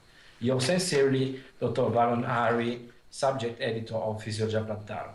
So to me, this is much more important than reading really the content of our article, because these are words coming from the editor at the moment, in 2003, 2004 of Physiologia Plantarum, saying that I really do not understand why my journal published this, that is not science. This is not science. So I don't want to continue to give credibility to this subject treated in this way. So please, I have to refute your article, go to another review journal and have success in publishing that. And we said, okay, thanks. Let's try with the Journal of Scientific Exploration, yes, JSC, and we submitted in 2005 our manuscript, and without saying all these background things, rejection and blah blah blah. And you can imagine the first reaction of JSC when they received our article. They said, but hey guys, why are you submitting to us this hot topic while it was published by Physiologia Plantarum? And I had to reply that I'm sorry, we did it last year. They refused the publishing for this reason, and I can prove. I have the mail, I have everything, and if you want to check, I can send it to you, everything, so you can evaluate if you want to publish, if you want to go to the peer review process to publish our manuscript. And they said, okay, just prove these kind of things, and I sent what I have read before, the rejection reason from Physiologia Plantarum, and they accepted our manuscript for the peer review process. And then at the end, in 2006, 2005, we were successful in publishing our manuscript in the Journal of Scientific Exploration review. Good. So at least it was dealt with. That's the main thing. But interesting, you say there that I say we call it Plantarum journal didn't want to deal with it because it had been dealt with and really wasn't really meriting the attention it had got. And I believe I read many times over the years that Levengood, Talbot, Burke, Levengood and Talbot, the BLT team, which are credited as being the main scientists looking into this type of stuff, in fact the only scientists, they're always hailed by all the researchers. They would be like, oh yes, we know the crop circles are blah blah blah because BLT team has said blah blah blah, and they're taken seriously because they've been published in a peer-reviewed journal. You see? Yeah, that's right. And it's always put forward, they're a peer-reviewed journal, took them seriously and, published their material, and that's why Dr. Levengood's material has been checked in a peer-reviewed journal. Well, do you think, this is just me wondering now, do you think that the journal would have accepted his material if they knew that he wasn't a doctor and had perhaps faked his credentials of being a doctor? Do you think they would have accepted the material then and published it? Yeah, maybe not. But as I said before, science is not a matter of titles. Right. Okay. You can write. You can write if you have the technicality. If you have the knowledge, you can do. That does not matter if you are. In this case, Dr. Levengood was saying that he was a doctor. and it really is not a doctor. So it's kind of strange. But science should not deal with these kind of things. They should have read the paper, and they should have rejected if they want they didn't want to publish the article, not because the doctor issue, but the content, because the content is absolutely absurd. Not absurd, yes, absurd. Yeah. And for instance, when we started to perform statistical review on the formation sampled by Levengood, we discovered that he sampled very few points, and you cannot make statistics with 10 points sampled. It's really absurd. And furthermore, you cannot, for instance, this is interesting as example, when you want to say that, when you want to foresee the exit poll for a votation, no? The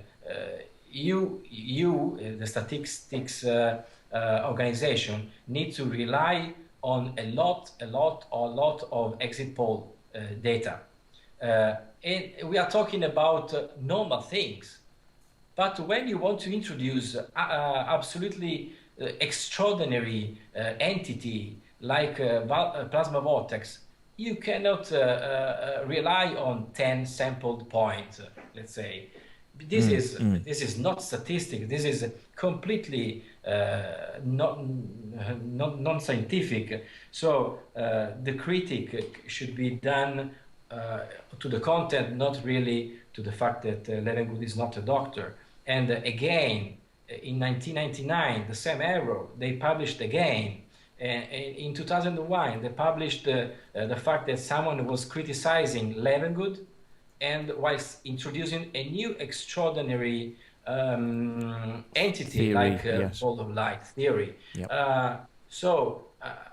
Our feeling is that at the time, the people who published the stuff was not really aware of the incredible content inside the article. And even if these three articles passed the peer review process, that maybe we should clarify to the people listening what's the peer review process. Maybe the peer review itself could fail.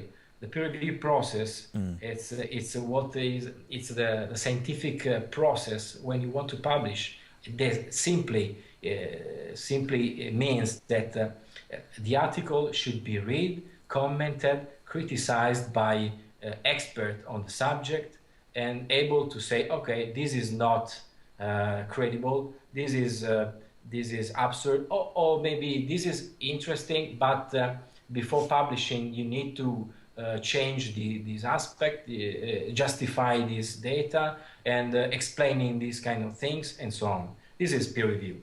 And in my opinion, the process failed in this case.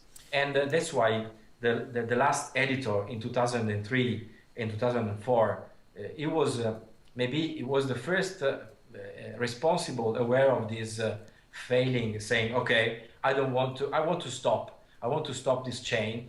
To me, it's okay. This is not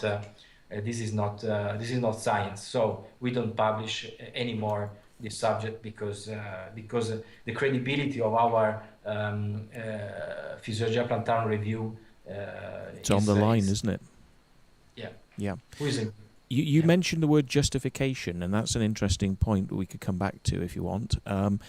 You basically refuted some of these claims, but then you went on to ask for the materials, I believe, of Hasselhoff, and were those things passed on to you when you asked for, well, you're making these claims about things like balls of light and the effects of this, and then you said, well, can I see your material that you've made these estimations and theories from? Can I see your material? Am I right in saying you asked for that? Did you get it?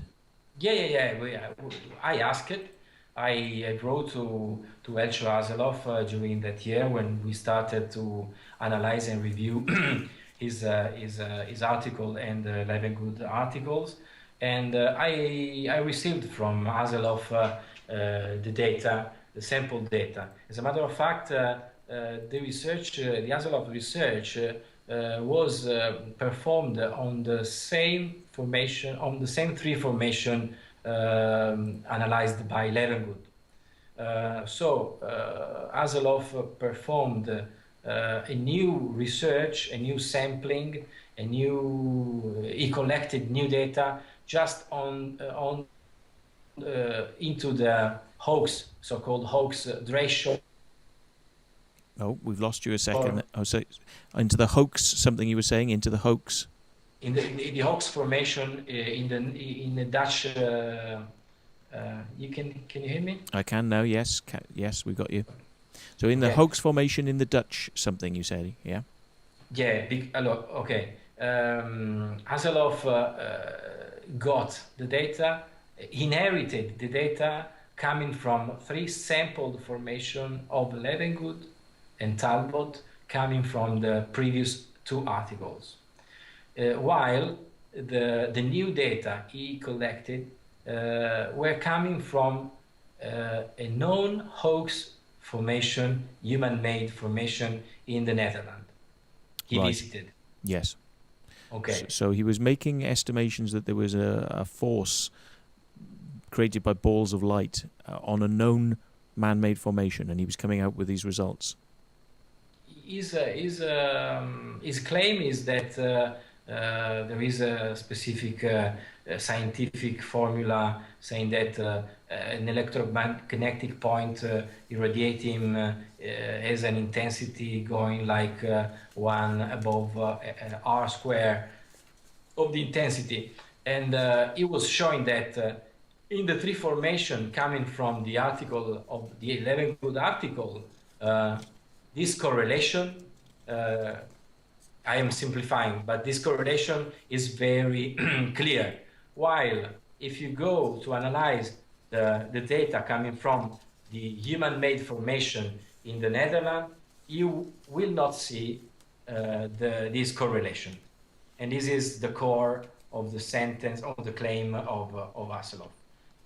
One important thing to mention is a completely different approach. If you read carefully the Levengood articles and Levengood and Talbot article, you discover that they are supporting a cause for the creation of the crop circle. If you ask yourself, what is a crop circle? A crop circle is, before everything, is a flattened area of crop in a geometric way. Okay, so the idea of Levengood is that rapid air movement is flattening the crop. Right, rapid air movements, yeah. Yeah, the vortex. While Haseloff, it's kind of tricky, the statement, because he's not saying that the ball of light is able to create the crop circle. Because he knows very exactly, and every physician knows exactly, that you cannot push the wheat down using electromagnetic waves. This is not so common to be known, but if you want to create, if you want to flatten wheat or crop using electromagnetic waves, you have to use so much energy, unbelievable energy, and before flattening the crop, you will burn everything. You will burn everything. So it's impossible to flatten the crop using electromagnetic waves. So the idea of Haseloff is not that the ball of light, this is tricky, is making the crop circle. He's saying that the energy irradiating coming from the ball of light is just lengthening the node of the wheat. Only affecting the node, but not pushing the plant over. So, you know, there's got to be a secondary force then, which he's not discussing. He's not interested. But the curious thing is that when this this paper was spread by the supporter of Haseloff, it was like this. Scientific studies demonstrate that crop circles are made by balls of light. Are made, what does it mean? It means that the first thing the ball of light should do is to flatten the crop and then create some anomaly, okay? While one of the thing that the article do not say is that the ball of light can flatten the crop, because it's impossible. And this is one of the things we put in evidence in our comment, in our criticism. Right. Okay, but then I asked to Haseloff the data, so he came back with the data. He collected the sampling from the hoax formation, and we worked on that. And we made, let's say, a little experiment, making a statistical evaluation with the second radius sampled by Elcho Haseloff, because this is very technical. But in the article, Haseloff he sampled two radius. Imagine a circle. If you imagine a circle, you can have two radius. So he used the sample coming from one radius, and this sample were used in the article published in Physiologia Plantarum. But there was a second set of information sampled in the same circle that they were not used in the article. So we used both all the data, and we proved, but it was just let's say an experiment to prove that this means nothing, that the correlation using also the excluded data from Haseloff could show the same behavior of the so-called genuine crop circle. Our intention was obviously not to say that the human-made formation in the Netherlands was genuine. Our intention was to say that if you do not take care a lot of the data, you can say whatever you want if you treat them without a serious way in managing data. So it's basically selectively sampling then, is that what you know? Yeah. He's selectively sampling so that, one of these radiuses, eventually, he's going to get a set of data from one of those radiuses that makes his theory work. Is that what's being said? So you could take a man-made circle and look around the radiuses and find what you need to make that work, but you've taken data from the same formation that was man-made, and you say, well, look, it can look like a real circle. It can look like a real circle from a man-made one if you take this radius, and you've avoided that radius. So it's selective sampling to kind of give what they want, basically. Exactly, you got the point. Yeah. Just to show that you can play with the numbers, you can play with the samples, and if you are not clear, you can say what you want.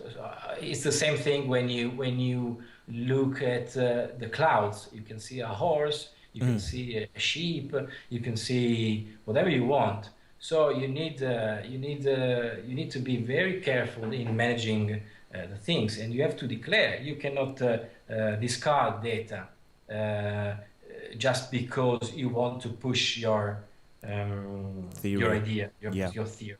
Yeah. I mean, would it be? Tell me if you know anything about this. Then Levengood in the past has claimed that certain circles are obviously real by his data sets that he's created, which we as circle makers happen to know that whichever circle he's saying is real is made by people. So his data set is based on a premise that is wrong to start with. But he may not know that. He may not actually know that. But what was interesting was Steve Alexander and Karen Douglas, who were involved with the samples being sent off to Levengood, decided that they would experiment with a control that was a known man-made formation, which they made, because they knew it was man-made because they made it. Yeah, nobody else knew. Nobody else knew it was man-made. They sent a sample off to Levengood, and he proclaimed it to be just as genuine as all the other formations that he claimed were genuine. So Steve and Karen then told Levengood, they said, look, you've just told us this is a real formation based on the sample we've sent you, and actually we made this. So what have you got to say about that? And he said, and sort of backpedaled, and Nancy Talbot and Levengood started sort of going, oh, no, actually, we did know it was man-made, and yes, we knew that was man-made. So did you know about that event? Did you know about that? I know that these kind of things have been performed, sending to Levengood samples coming from known human-made formation. Yes. I mean, my point being there is that you've got one example where Hasselhoff his data is being challenged, and you've got other examples where Levengood has got it wrong. This clearly shows on more than one occasion the scientific methodology and the results have been called into question. There's real problems with this scientific work, this claimed scientific results that have been had more than one occasion. Absolutely, yes. So I think it's very good that you are prepared to do this type of work, because it's very valuable to pull this type of information out and to challenge what is claimed to be very reputable science. This is what they're claiming it is, but there are problems with this so-called science. And I can tell you that when I started to perform lectures on the crop circle subject, spreading my researches, one common criticism was, you cannot talk about the subject because you didn't publish in a peer review journal. And that was challenging. I said, okay, I have to do this, and I was successful with the help of a couple of friends, very, very valuable. Okay. Right. Well, that's very interesting stuff. I mean, obviously, we that know the subject well would say that certain people have got an interest in this subject and then claim to be scientists. One would be more impressed by somebody who was not in any way, shape or form interested in the subject of crop circles, but simply in the science and doing work as an outsider or an independent body. That would be probably taken more seriously than people that seem to have quite strong opinions, their own personal ideas, and putting things into the mix, such as Dr. Levengood. He seems to be somebody that has a kind of personal interest in this subject and promoting certain things. I mean, would it also be fair to say that Dr. Hasselhoff seems to have a bit of a passion for crop circles?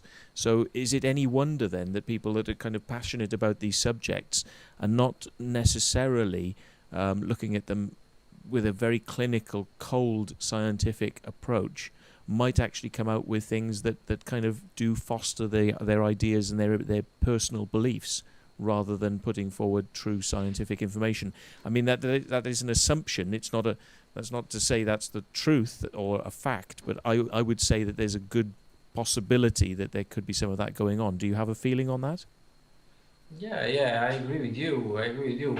My experience that when you support your statements, when you criticize things, and you are able to prove, because this is the science, you are able to prove, it's not opinion, you are able to show that the things are in a different way, could be seen a different way, need to be investigated. My experience is that people don't change mind. people, the tendency is to continue to believe in the same thing with excuses. So they say, oh, but you are skeptic, so you cannot talk about this. But they are not interested in reading and studying what I wrote. Yes. I mean, there's the classic. There's a problem. I mean, I've found this with it's like knee-jerk reactions. We tend to call them knee-jerk reactions. So if you have somebody who's a believer in crop circles and has seen television programs on the subject, and has heard that there are these horrible people called hoaxers, then if somebody comes along and says, well, I'm interested in looking at why this science is wrong, I mean, I'm looking into the problems in this scientific area. Once you get branded as being a so-called skeptic, which is a sort of brand that you have, and many other of your friends, I'm sure, have that brand, then a lot of the public that are looking at this stuff, they just see things in very black and white. If you're a skeptic, you're the bad guy, and you must be working for the government, or somebody's paying you to say these things, to tell lies about the wonderful subject of crop circles. They don't tend to look beneath the surface at what is the science and where the science maybe goes wrong. So you've got the good guys, are the Levingoods, the scientists, who are telling you that it's balls of light, it's wonderful, and you should just believe that without looking into it. You should just believe it's balls of light, and you should just believe there's microwave damage and all of these cellular changes. That's wonderful. But if somebody comes along like yourself, then you must be the bad guy and you're the dark element. Is that how you kind of find that a lot of people react to this initially? I mean, I was expecting you to say yes then. No, but it's really my experience, and you can imagine it's very difficult to explain things when you start your speech coming from the underground, because you have to dig, to go up, to get the credibility of the audience. And I mean, when you say that, I mean, you're trying to get the credibility of the audience. You're trying to get heard. I mean, would you be invited to speak at a crop circle conference on this stuff, putting your theories forward? Has this ever been something that paranormal research sort of forums have wanted to bring on board? Or is it something you've had to push yourself and, it kind of takes a slight sideline? Do you think you get, do you get a full page spread when you talk about this stuff, or do you just get one page? And do you get invited to speak at crop circle conferences, or do you, in fact, find they're not interested? It happened to be invited to conference or forums organized by believers, so-called believers. So it happened to me. The audience was very negative, but it happened, and I was able to manage. It's another experience, very interesting, because a lot of people, when you show uncontrovertible things, they have to admit. They don't say to you, you're right, but internally they have to. They have to. So in some way, I was successful because not hundreds, not millions of people, but let's say some people, Italian people, that was attacking me, denigrating me on this subject. They changed mind, and they are now very well prepared to the subject, because they discovered a lot of things, understanding and reading my material. So in some case, I have not millions of readers, but in some case I was successful. And this is one of the positive things on this activity. Again, not paid by anyone, just everything from my pocket, because I am genuinely interested in this, in the subject, and genuinely interested in divulgating the science, the scientific method. This is the base of my motivation for the researches. Yes, indeed. I think I might have met some of your friends from Italy, because it's interesting when they first came over. It's like you say, when they first came over many years ago, met some of these people, and they were kind of saying, you know, no, you can't be. It can't be people doing it. Surely, you know, you're not telling us the truth. And over the years, these people from Italy came back and back again. And I saw a change in their attitudes, and they were like, "Oh, you know, we kind of understand now. It's people doing it, and we take that on board, and we're really interested in coming out and seeing a crop circle being made." So I think I may have met some of these people, and you know, it is good to know that people are taking it on board. Yes, and you are right. Yes, there are. Yeah, you're right, because we didn't mention before, but when I was also interested in the actual circle making, because I wanted to be sure that making circle could create in the audience, on the people going into the field, some reaction. And so I was able, that was very important, because another criticism that a lot of people was saying to me is that, okay, you cannot talk because you didn't publish onto a scientific paper, and I did. Other people said, oh, but you are not able to create this such perfect and geometric shape and formation. And this was a new challenge for me. And I started to study the subject, and I'm glad to you, because I discovered that you were divulgating the 2 DVD, 3 hours interview with circle makers, and I started to study all the interviews you performed, trying to understand the motivation, and as a matter of fact, it was quite strange for me to understand, to know that, for instance, there are, let's say, kind of religion aspect, praying before making circle. You know,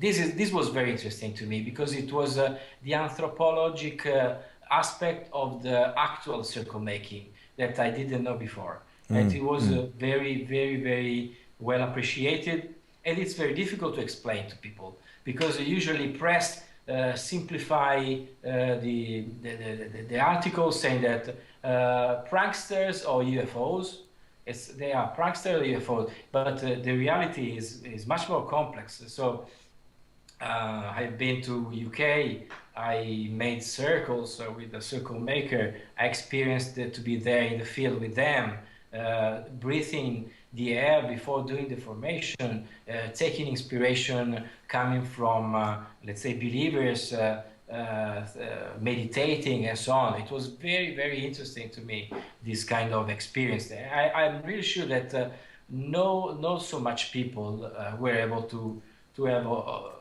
experience all the things I experienced, also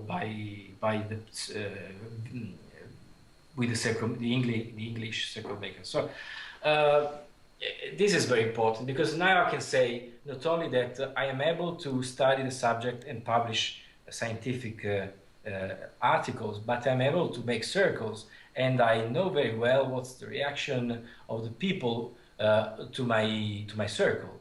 And because during the year I became, let's say, more able and more sophisticated in creating circles on the paper, and then going to the field and create the real formation. I can say that a lot of myths, a lot of urban legend, that spreads also coming from my formation. And this is the only way, this is what I say to everyone, the only way to make sure that what the so-called experts say has no sense, is to create your own circle, make your own circle, and then don't say that you did it, you made it, and then just collect the reaction of the people. This is the only way to make sure that that specific formation is human-made, because you made it. It's the only way. All the other formation you have to trust someone. You have to trust a friend. You have to trust Matthew Williams in this case, Yeah. because Don't do that. you ask, yeah, don't do that. But okay, I can say, oh, I don't want to believe. But you can do this. You can make a crop circle and then have a look to the reaction, and you discover that the reaction is exactly the same. The urban legend are the same, and everything is the same. So you can feel, you can touch with your hand really that how the myths spread from human-made formation. This was very important, and I'm glad also to you, Matthew. Well, yes, as you say, you've made quite a few formations. You know, you've helped TV. The TV program Voyager. You invited myself to come out on one occasion. You've been on more than one show, I believe. I think I've got a little bit of footage down here actually, which I can. I don't know if I might lose the audio if I do this, but let's have a little look. So okay. Now 1, 2, 3, 4, 5. Yeah, we're still there. So this is just a piece of footage. Is this Roberto something? His name is. The name of the conductor? Yes.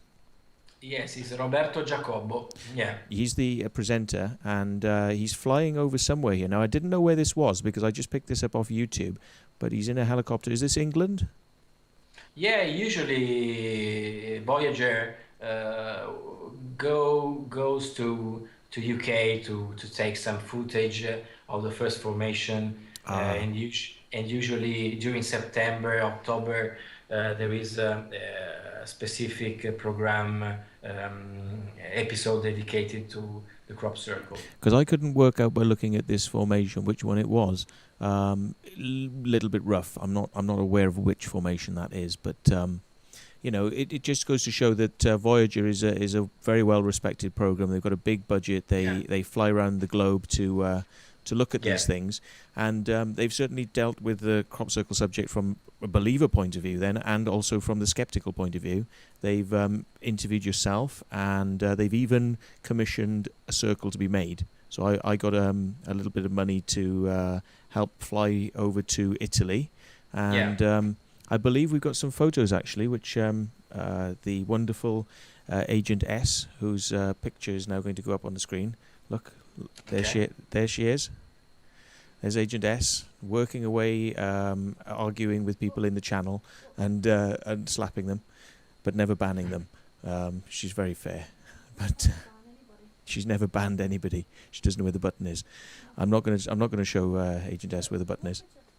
There's the pictures. There we go. Oh yes, this is the picture of the.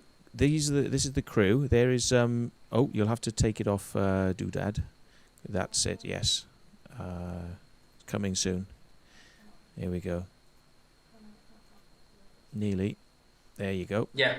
So this is Francesco here. This is the crew. I forget your friend's name, who's on the right-hand side now. Yeah, this is Stefano Bagnasco. Stefano. And the other, Stefano, and it's me on the right of Stefano. That is sit down. Yes. And the other one is Marco Morocuti. Is the first on the right.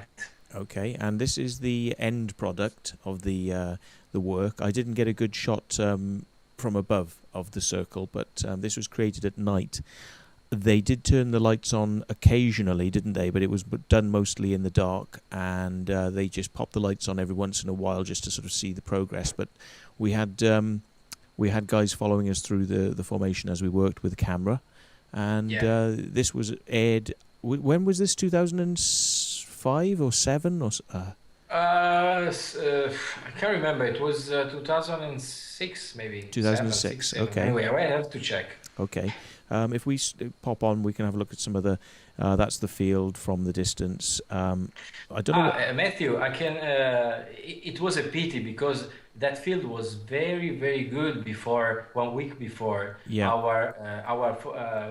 before us making the crop circle. But there was a very bad damage made by the wind and the rain.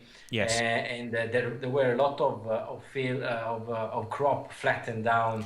So we had to to manage that situation. There we go. We got the photo of the field with the wind damage. Yeah, we were unfortunate that we were working in a field that had a lot of damage in it, and it made the detail quite hard to appreciate. And also, we were beset by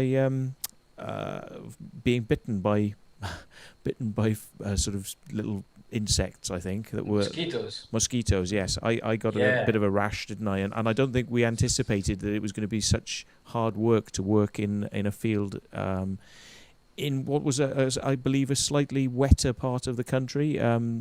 Groundwater in this area was a little bit higher, so there was a large population of these insects that didn't like us being there, I don't think. So yes, because there are a lot of rice fields, so they are flooded with water, so there are a lot of mosquitoes. Very terrible.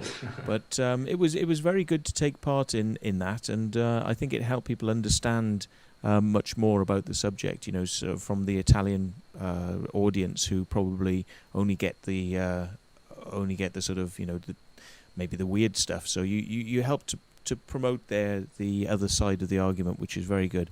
So thank you for doing that. And maybe at some point, I'm not sure if I've put it on my YouTube channel. I'm a little bit reluctant unless I've got permission to put these clips on.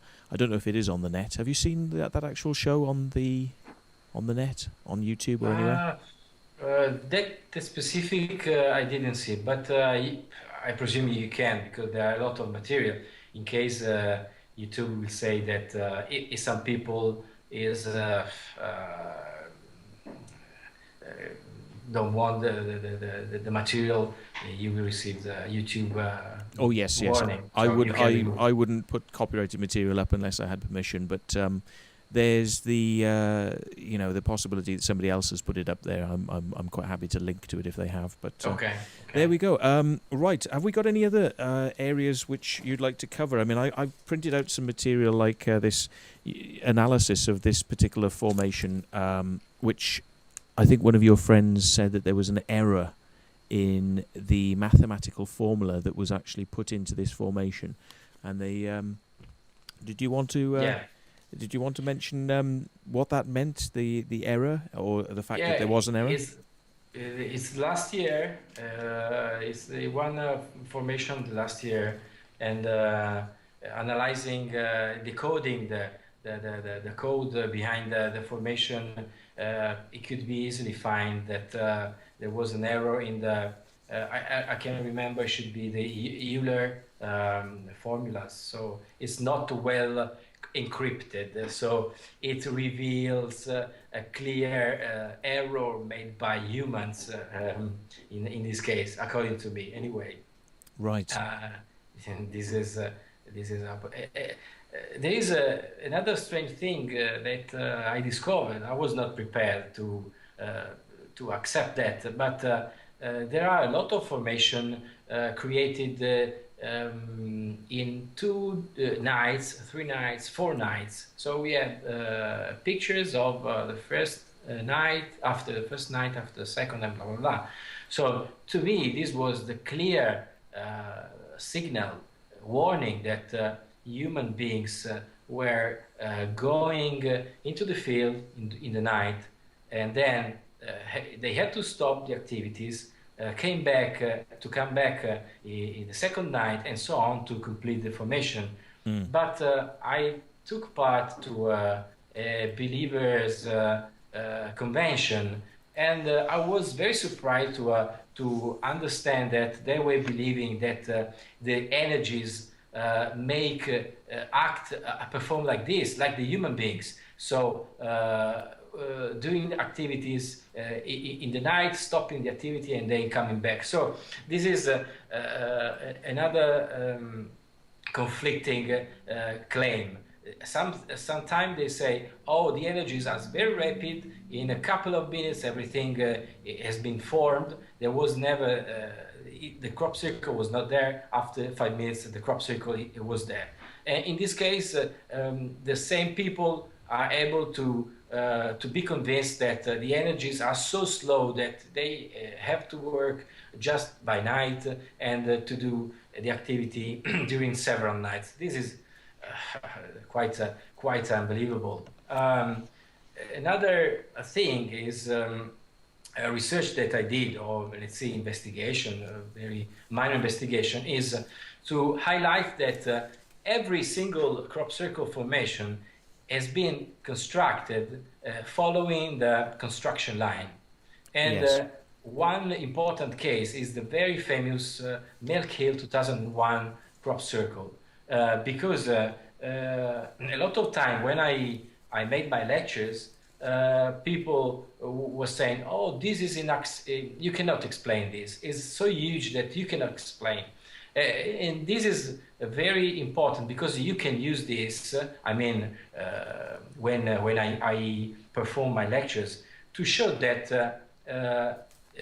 if you follow the 6 branches of the Milk Hill 2001, you can construct the 6 branches. And if you go to the footage got, for instance, Peter Sorensen's got a brilliant footage of the Milk Hill 2001, you can see exactly that there is an underlying path of width under each circle.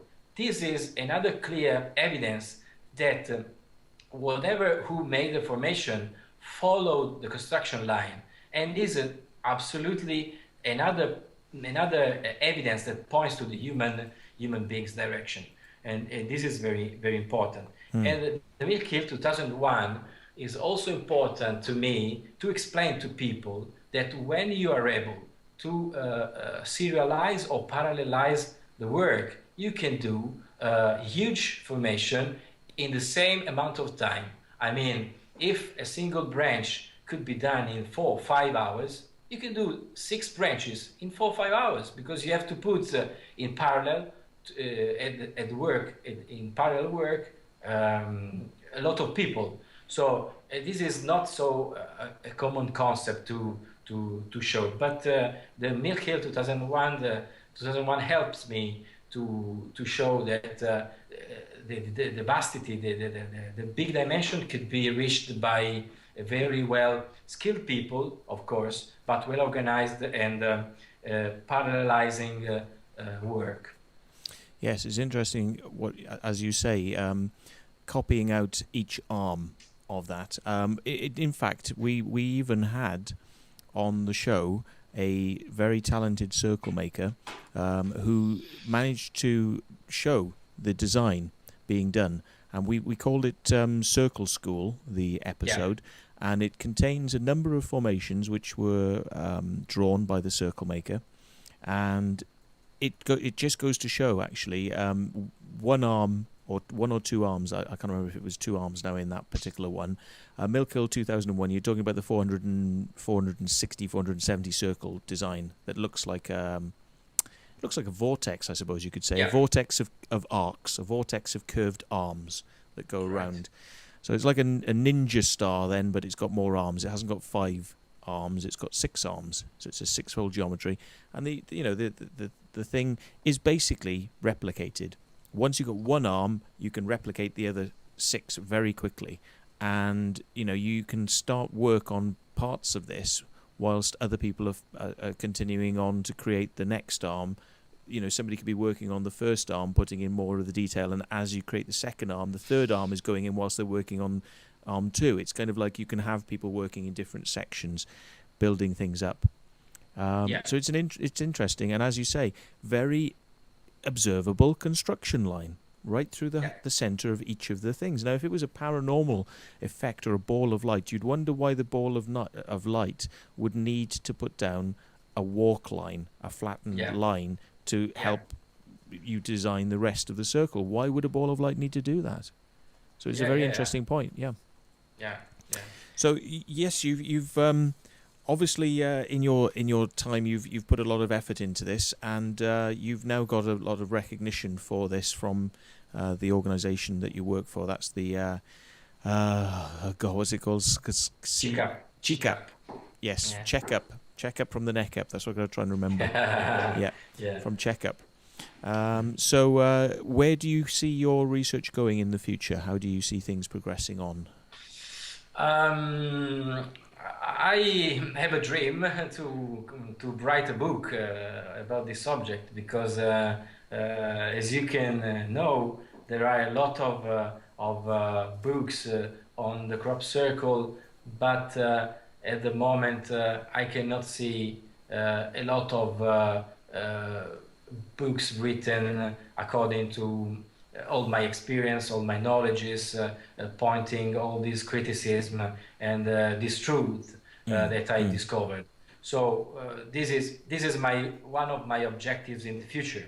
Of course, it's not so easy, because conducting a normal life with the job and the family, you need time to do this. But this is one of my objectives in the subject. Yes. I will continue to follow the thing, and I'm not closed to the subject, because I can imagine that there are a lot of every year there are things to be investigated, because people continues to put in the same subject different things, very interesting in some cases. In other cases, they are already being investigated. So usually I follow the phenomenon, trying to catch the new things, investigate them if it's the case, and usually I spend time to create formation also, crop circle, local crop circle, because it's very good. When you do one time, you feel that circle making is very beautiful activity, because you are in the nature. There are a lot of sensation, like experience, that if you don't make circle, you cannot experience. And yeah, I will continue to make circle. And you can validate that being out at night, your eyes adjust to the dark, and you can see and work. That's not a problem, because it's a common complaint that I get from people. And even yesterday, I had a comment on my YouTube channel, and somebody said, you got to be crazy. In fact, somebody's nicked one of my videos and put it onto an Italian site. I don't know who this person is, but I just wrote to them and I said, could you give me a credit, please? Because they've nicked my video of us making a circle, and they've commented in Italian saying, look at these crazy people. They think they can do this stuff, but this is daytime, and this needs to be nighttime. These people are idiots. And it's like, and I'm thinking, hang on. And the only reason I found this is because I was looking for Italian stuff today to put into the show. But you've obviously been out at night. I mean, you find it quite acceptable to work in those conditions? How do you find it?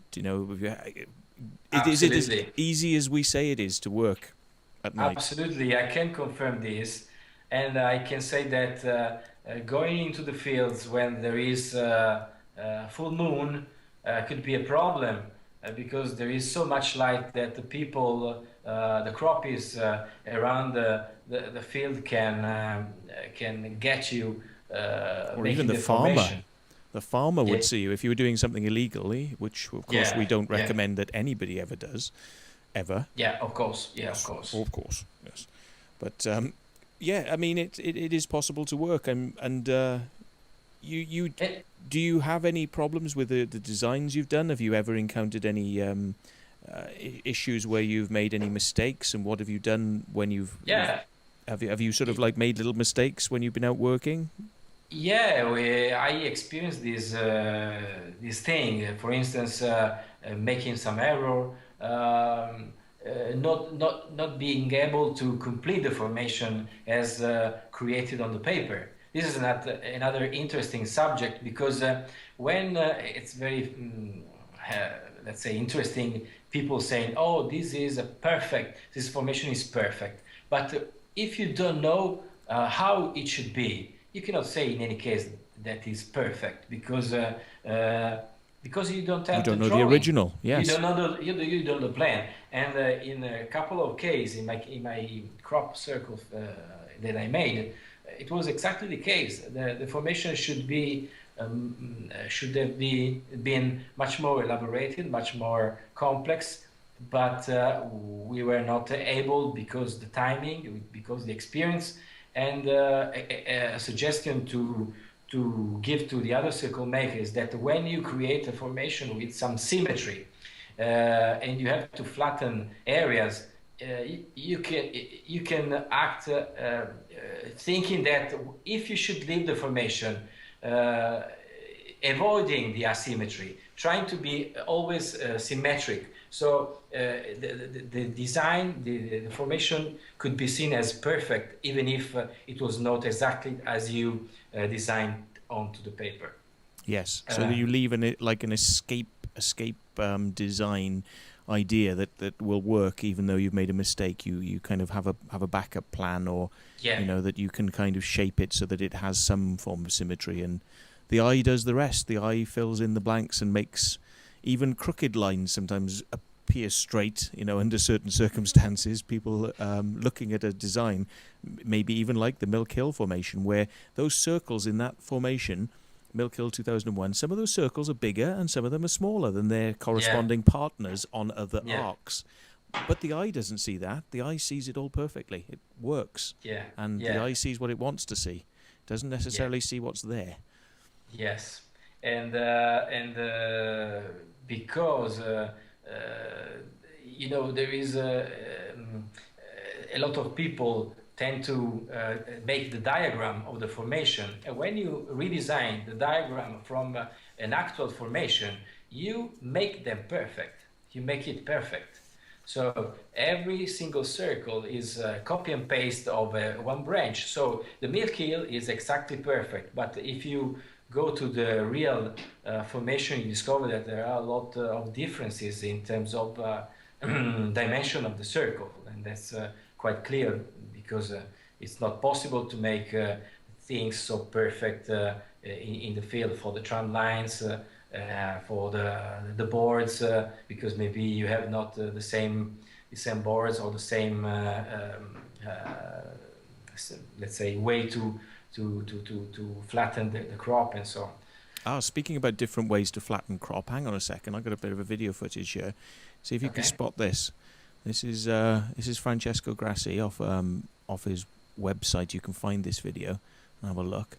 But what are you up to here? Because you've got some strange tools going on here.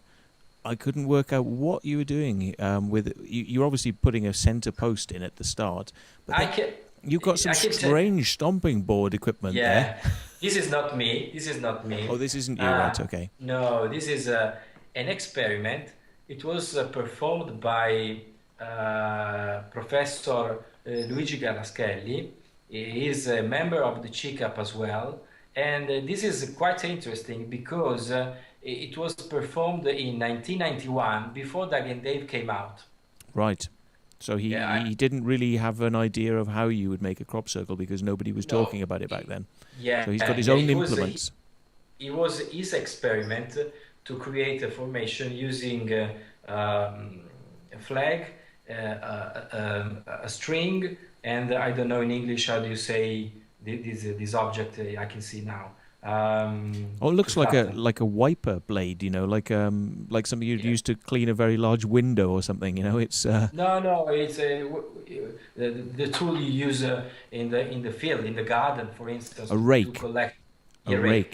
To collect leaves and so on. I can see now what I couldn't see earlier on. I can actually see that he's got his rope is tied onto his onto his rake, and he's using the center post as if it was a person to hold the rope in place. Obviously, using this type of technique, you can't pull the rope very tight because you'll end up pulling the post out of the ground. So you've got to be quite slack and lax. Yeah. And there's probably a lot of room for tolerance errors here. So I would imagine the edge is going to look a little bit wibbly, wobbly, cookie cutterish. Not clear, yes. Not clear. Yes, of course. But still, this is an interesting because it was a pre-Doug and Dave experiment. And I mean, I'm sure, you know, a circle very similar to the style and quality of Doug and Dave, because I mean their stuff wasn't exactly highly complicated, but I mean, he must have managed to create something that was very similar, I would imagine, and it looks like, you know, he managing to do it on his own, which is quite an achievement. Yeah. Not easy to do circles on your own.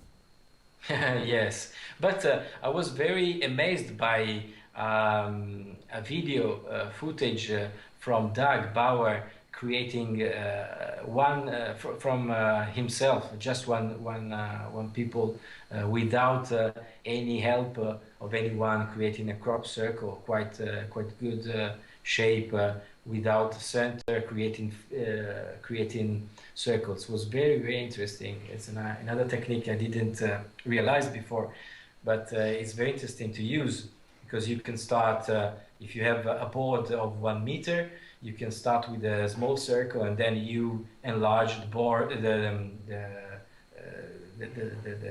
outer part of the circle, and you go creating the circle, enlarging the circle. And it's very interesting to manage circles quite big.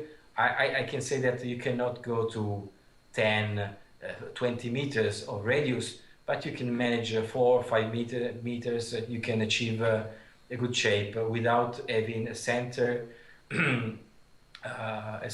So you can manage by yourself without anyone. And you can see from the time it's taking here that probably in several minutes, with some effort, this gentleman, the professor, is going to be able to flatten all of this corn. So in no time at all, he's able to make that size circle. So with plenty of people, many people helping you, you could duplicate a very large complex formation in a few hours. You can just see how long it's taking this person. And that technique would allow him to work at night. The rope is there, it's holding the distance for him, so he's not even needing to see what he's doing.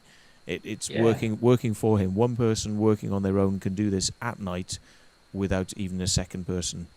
It's quite unbelievable, because you can realize that in 20 minutes you can create a very big formation.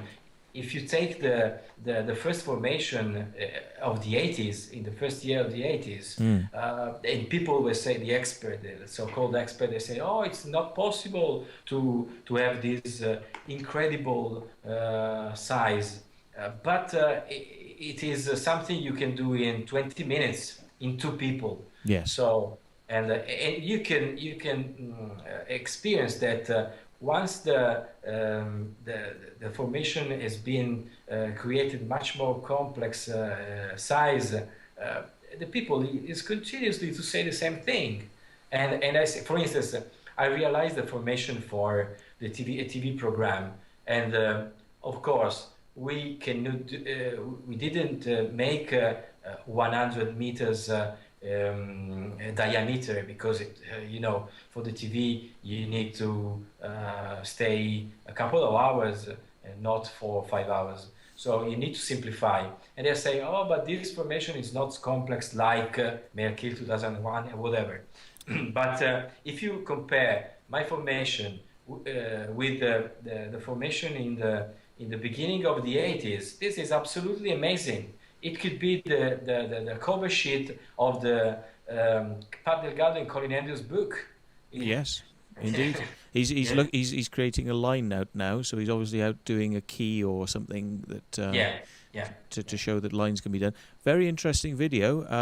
So it shows that people in other countries, are obviously looking into this sort of stuff. I've got to ask, we're just about to wrap up. We haven't had anybody who wanted to call in, but it doesn't look. And we haven't had many people actually commenting in ways that we would pass on necessarily in the show. There's about 19 people in the chat room. It's gone down to 16 now, because it's getting past their bedtime, and you're looking like you might need to get to bed yourself, sir. So we're going to let you go, but I've got to ask. Even though you're part of a skeptical organisation, even though you've shown that crop circles are most likely man-made, and you're sort of working on these things, do you have any belief in strange things? Have you had any strange experiences of anything that you're just not sure about? Just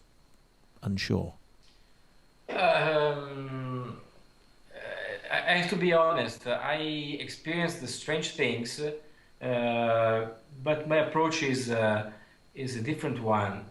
If I experience strange things, I try to understand why. Yeah. And in a several occasion, I found something strange explained. In other case, not. But this not leads me to go and imagine extraordinary entities, to involve extraordinary entities. Okay. This is something to be investigated, and this is the science approach. Absolutely. Ever seen a ghost then? Ever seen anything like that? Something you weren't just like fleetingly, you thought, what was that? Seen a UFO? Something? When I was young, I've seen UFOs. Yeah, a couple of occasions I see strange lights. And did they speed off and change direction? Anything like that that you thought, well, that's a bit unusual, you know? No. I realized later that it was a bolide. I don't know in English. Bolide meteor. Bolide.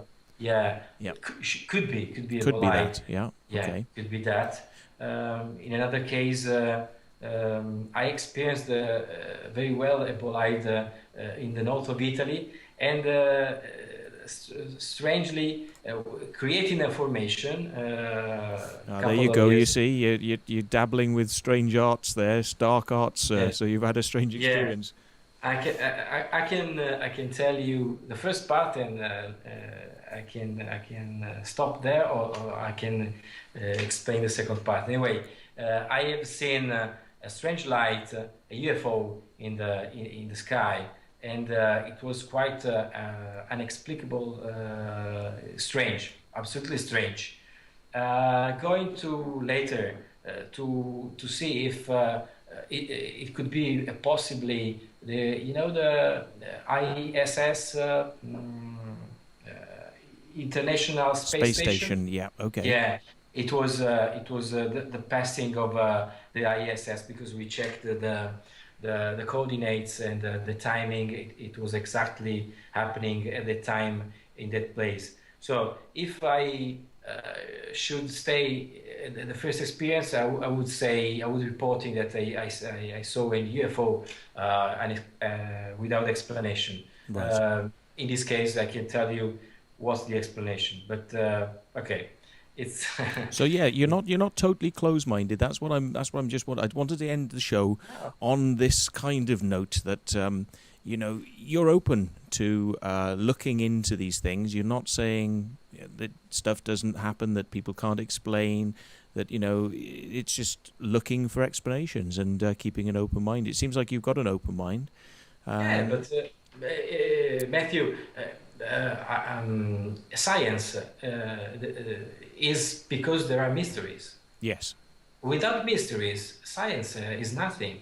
The scientific way, the scientists works on the subject where there is no explanation. So this is the positive aspect of the science. So if there is no mystery, nobody can investigate, and nobody can discover that there are beautiful things like fungus or evolution, Darwin evolution, or the incredible thing that we are able to do. For instance, me talking from Italy and you broadcasting the program from UK. So this is part of the science. So this is another myth to be clarified. The science is very beautiful because without mysteries you cannot reach nothing. The problem is the method. This is the main important thing that I am very happy to discuss when I made my lectures. Good stuff. I think somebody in channel earlier on said that science is searching for the divine. So scientists are looking for signs of something that could be there. And if science finds proof that there is something strange and intelligent and divine out there. I'm sure science will admit that. But science is also looking for the rational, and sometimes we are, drawn to the truth, and we have to accept what we see. I'm being told as well that there's a possibility. There's another crop formation has been reported but in the Alton Barnes area this time. It's not appearing on the crop circle connector as of yet. It's not on their pictures, but somebody was saying that there's a possibility that that is the case. So, well, on that note, if we bring up Francesco again, because we are going to close the show, we've got to say goodbye, and we hope you've enjoyed being with us. We've certainly enjoyed having you. It's been very good getting a fresh look on the subject. So. Thank you. If you get any more revelations or anything else you'd like to have a chat with us about, please do get in touch and come back on, because it's been very successful having you on the webcam, and the audio's been great. The picture's been as good as you can expect from Skype, which isn't too bad, but maybe we'll get it even better next time. But it's been great having you, so thanks very much. Thanks, Matt. Thank you, Agent S. And Agent S's mic's faded up now, so. Oh, thank you. There you go. Thank you. It has been a pleasure. So, well, thanks again for everybody in the channel, and we hope that everybody manages to get across to Francesco's website. We'll give it one last blast on the title there, so you can see. It's francescograssi.com, and also you can get to his blog site from the video that you saw a couple of minutes ago. It had the address on there, which I think is francescograssi.blogspot.com. Yep, good. Yeah. Okay, the TV channel for Voyager, if you want to check out Voyager, the Italian TV program, it's Rai 2, I believe, which is the equivalent of the BBC, I suppose, in Italy. It's the second channel. Yeah. Second channel, like BBC 2. Yeah. So very prominent channel. Check out their stuff, and if you want to come across to have a look at the links, go to CirclemakersTV.org. Under photos links for Francesco Grassi, and you can get all the information links that we've been talking about tonight, so you can look at Francesco's work. So, okay, well, thank you, Francesco. We'll hang up on you now, and or if you want to stay on, we can have a quick chat after the program's over. So please stay on the line if you wish. Yeah. And we shall say good night to everybody. Thank you for tuning in. It's been a marathon 3-hour program, and. If you're still there, you must be bloody hardcore. That's all I can say. So, thanks very much, everybody, and hope to see you next week. We'll announce the guest when we know who it is. So, all the best. And thank you. Catch you soon. Thank you. Thanks, friend.